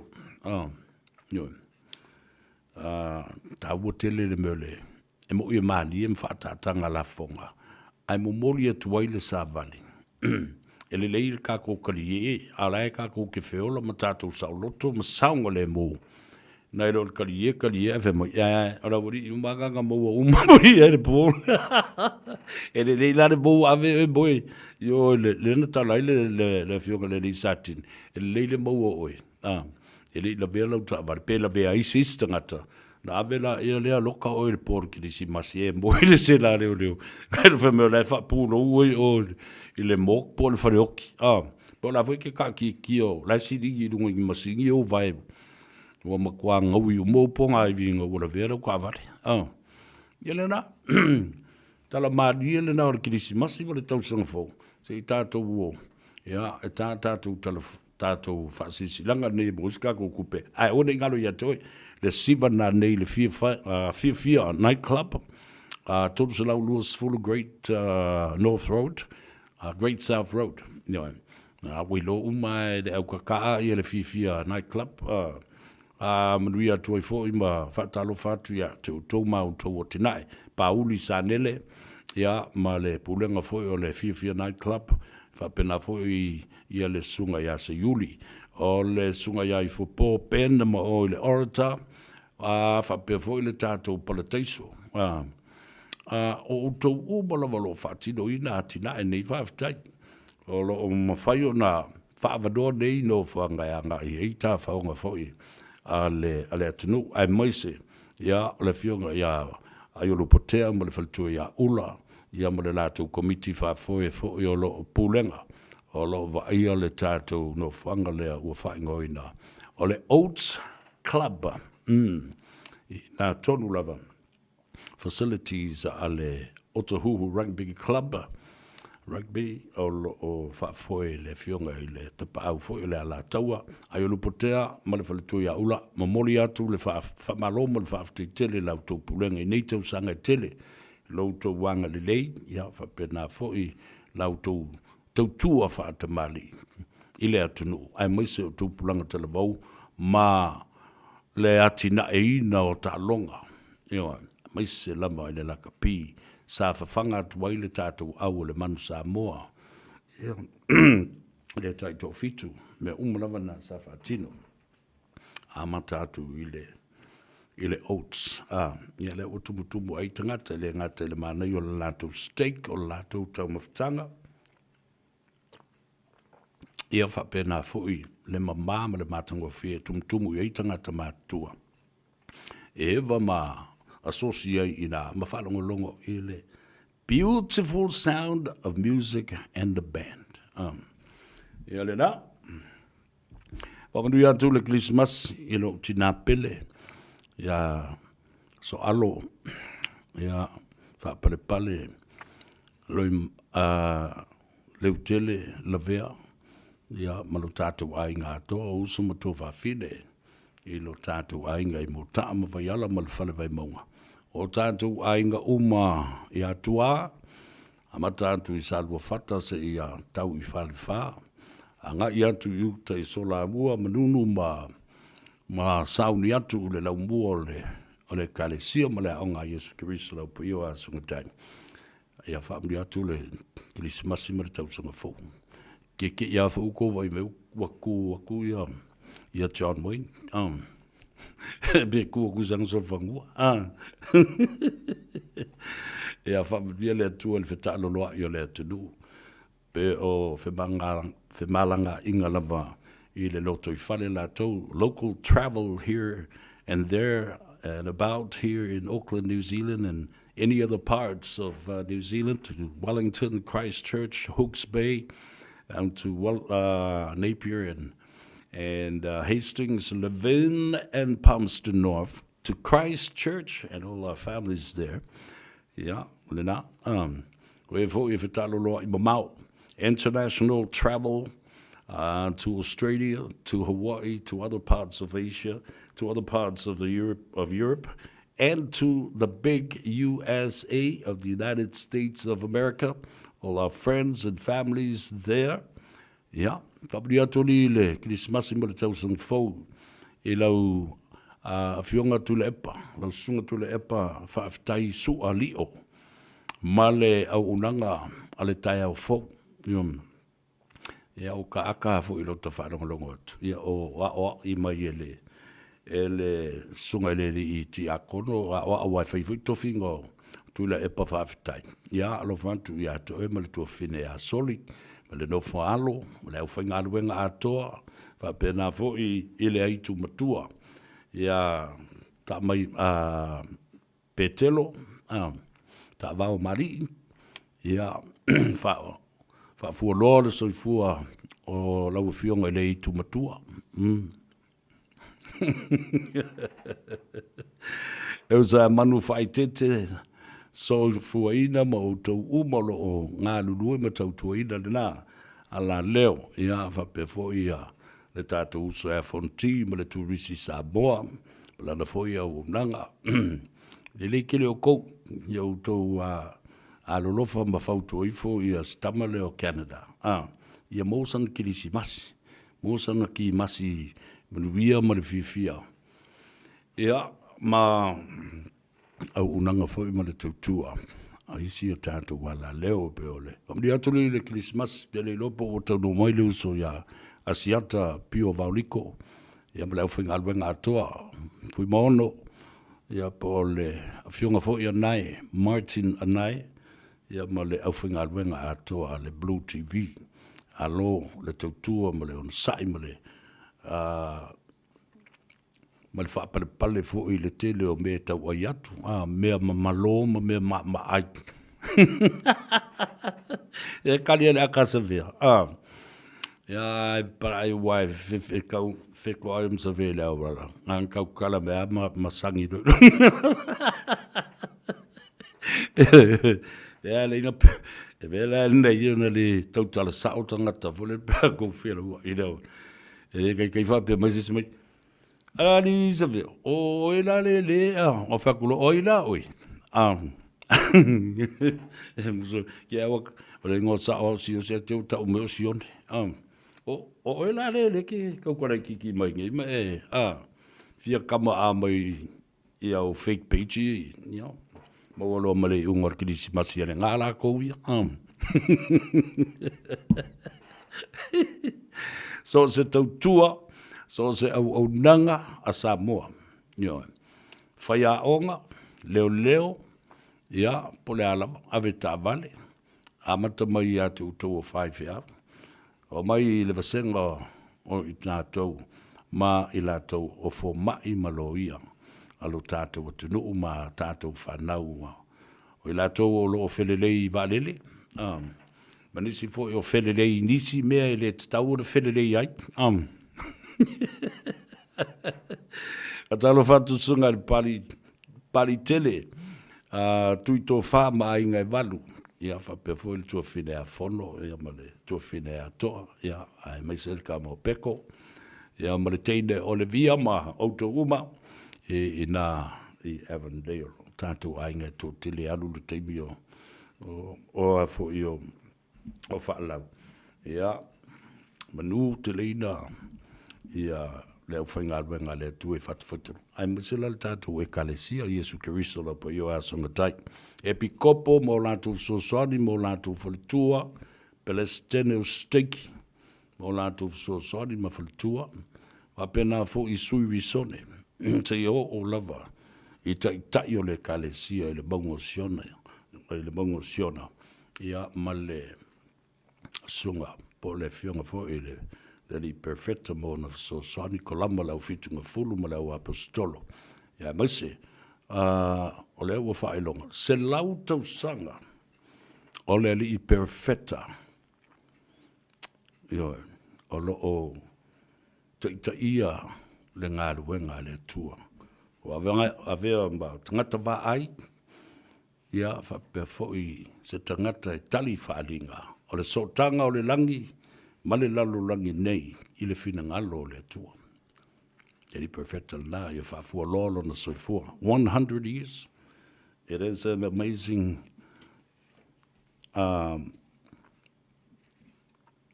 story of this prophet of God.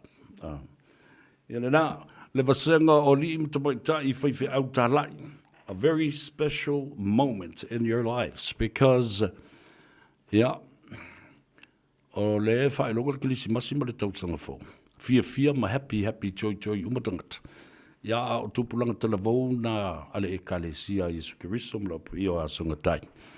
Ia o lo o tala whauto I tawhai fio le lalolangi. Ia o lātou wala aunga. Ia o lātou tausanga ma ale ma le talavou. Tu ua ai o lātou wainga. Ai o atu. E whaile ngā luanga tā lai ale e tau wa lātou. Ia lātou misiona. Ia whapena fo I la isi alomatama whanau le ekalesia. Tasile nei ekalesia. E sili o na tele lo na sao. I le military o fita ma au tau o le malo tele o Amerika. E le nganta ia I la tau I tono le fita o le nganta I whale po fita o le Navy le Sami. O fita o le Vatetea I le tulanga o iai o le Air Force. Ia whapena fo I le fita o le lau ele. The military and army. Te le sao. Te le na sao doa I pelestene o le malo Amerika I teimi o tuna I atu I whafta I te tai o le kalesia. Ma mona po le kalesia Iesu Keristo lau po iwa sakutai. Ona e whaita wafe, maafe. Ia tama matine talavou.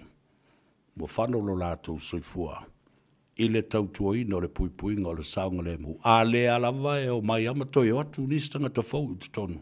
Tūpulanga talavou. Ale e kalesia. I to tonu o le military ale malo tele o Amerika. O le tala le Samoa. Alofa mai le tua. Ia Manuia au tō fuafanga o nei ngalo ia te oe lau ticket se lau luas fulta la pa whai te fia watu I le tātou tau mawhitanga e tau walunga I ai ngā ruenga le whono whawhautua. I le asunga fua a sau nei luas fu martolu ala wane I le fionga le te whono I le a fionga ia tofilau Ted Stanley ia o le o lua tasi fitu o fitu Iva lua. Toe watu le tātou numera le nā. O lua tasi fitu o fitu iva lua. Ia pole numera foi ale atou sa vea le o lua tasi lua iva wha fitu iva lua fitu. Lei se tātou nganga I whawhaiwa I lea songa fua sau nei, ia ono o tūtua ngia le nā le tāpenanga. Ia mawha maupopo, ia le tātou tau mawhitanga le nā, ale whono whautua e tau walunga I ai ngā ruenga, le lua awhi luas fumal wha, a sisi le fu o le manu malo, I na ua tātou toi whafo I mai, I le whinaunga, le sit seni, New Zealand o tangata Samoa. More on that when we come back, but we will not have the ngangai for favor ile asonga fua asau nei. Ya no nisi na. Numero telefoni ya wafo ia sau ticket te wefa pe o ko ka ile anga fo ila. Ka ile anga fo ile le fa sau o le ticket. Le mo se ticket. O telefoni o luatasi. Le fa fonga telefoni na. O lua tasi fitu o fitu iwa lua, po le o lua tasi lua iwa wha, fitu iwa lua fitu. Whamanui atu ki wisimasi ai lato le wha to ato to ai tau nu umai lava I la whanu me ele o te roa e tau wala mai ei au kilani, ma alon malang manuia, ia manuia ki wisimasi ia te oe, ma le tau sanga fau fia, ma ai oe nge isori e se pasi pe soa oe se, e sol whangua I lunga le awala. Pe a whai e te le whai tete. Ia. Ia ma utou umalawa paanga I lunga le tātou Facebook page, e whapea fo ima le tātou YouTube channel. All around the world, may I say this to you. Whawhitei tele, loutou taumuri mai pēr, I si o mātou vai, ai kouke o mai pē, e kau whauso so mai, ia lelei, ia lofa te lea tu mo utou uma, taitasi, ia ma utou nai utou ainga, ma utou ngā ruenga, ma tinae, ina ia marutia fo I loutou soifua, whaftai, I le mawhtanga, I le nei tau sanga atoa, ma la tau sanga, o utou se sila o lela alos fuma le ono, tau sanga o le matua o le tātou leitio.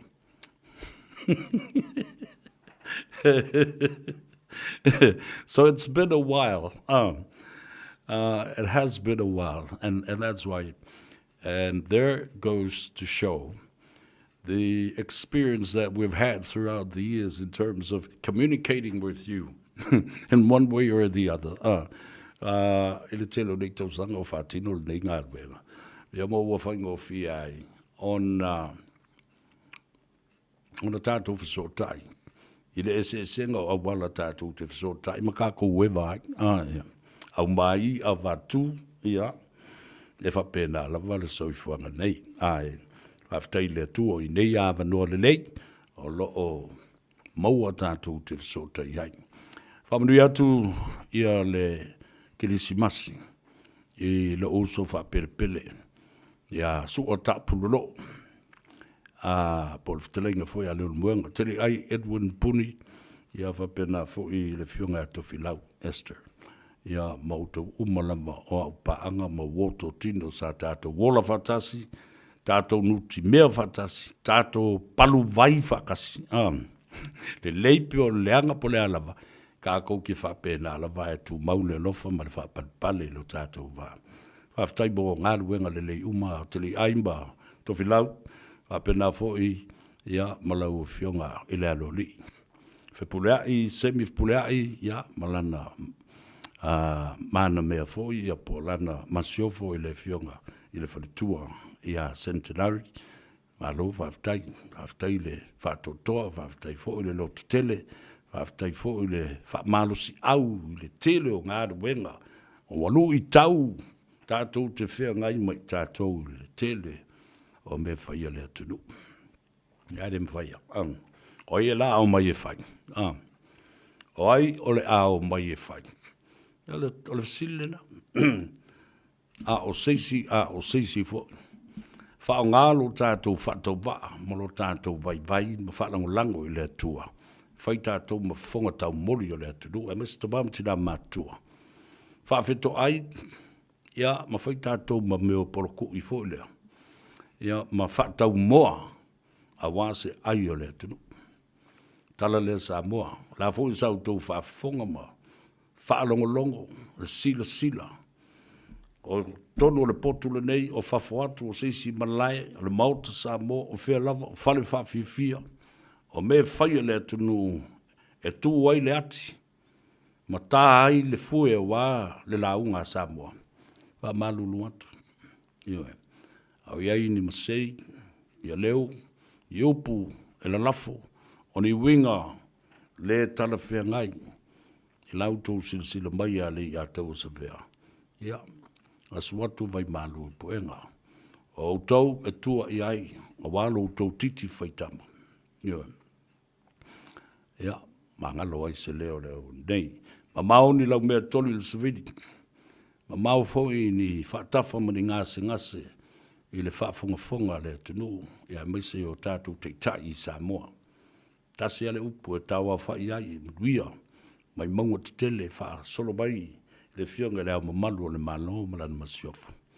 Sa i o mai, e le fono sui tofia. E o mai le fionga i le, te mai tai pāremia, ma le sui pāremia. Le fonga le fono, pa pia foi, le lai tu vai. Ia, e le ngate leo le kāpeneta, ma sui minsta o le kāpeneta. Ia, fa pia foi, ia, te tai o le tua ngai, ma le nai tu o le mauta, o le pāre mene ma malu o Samoa, se o mai i le whaamsino siri, ma le vasenga o whaamsinonga whanua ma swafa, ma soli ngā tu la fono. Ia, fa pia foi, le whaululunga ma tā ngā ruenga SS ale mano, ia mai lātou o lo o ngā rurue i ma tā ngā ruenga SS ale mano. Ma tangata lau tele ma Samoa o poto, ia, o le tūlanga tā uole nā. Ai maise, o le whaamalunga le atua, le pito la au, o loo whaauawai vi ingo le atua, ma le mamalu le atua, i lana au whai ngā ruenga tutofi, i whata whai tauranga e fia.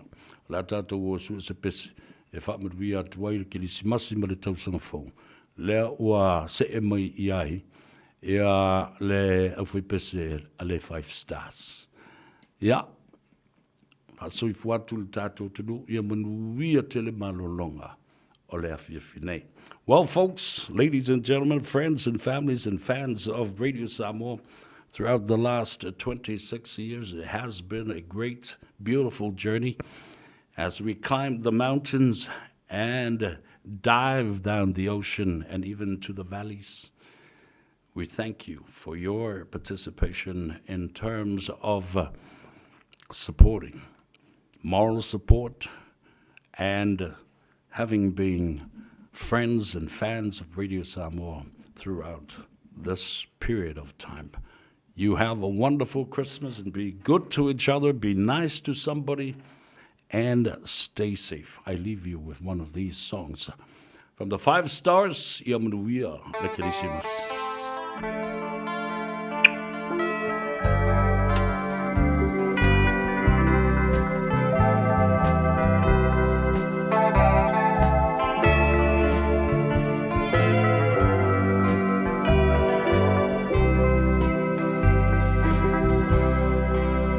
La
fetu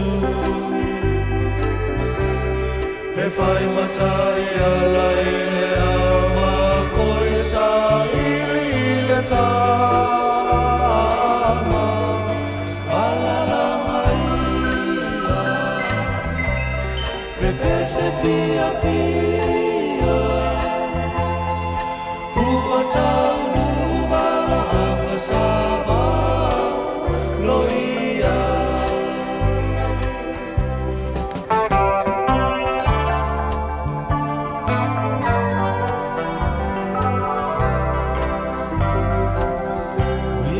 Sule faora o ia le sa ono tuma o tangata uma wa poronga i le anga sara tato oli oli wa fia mai le tupu mo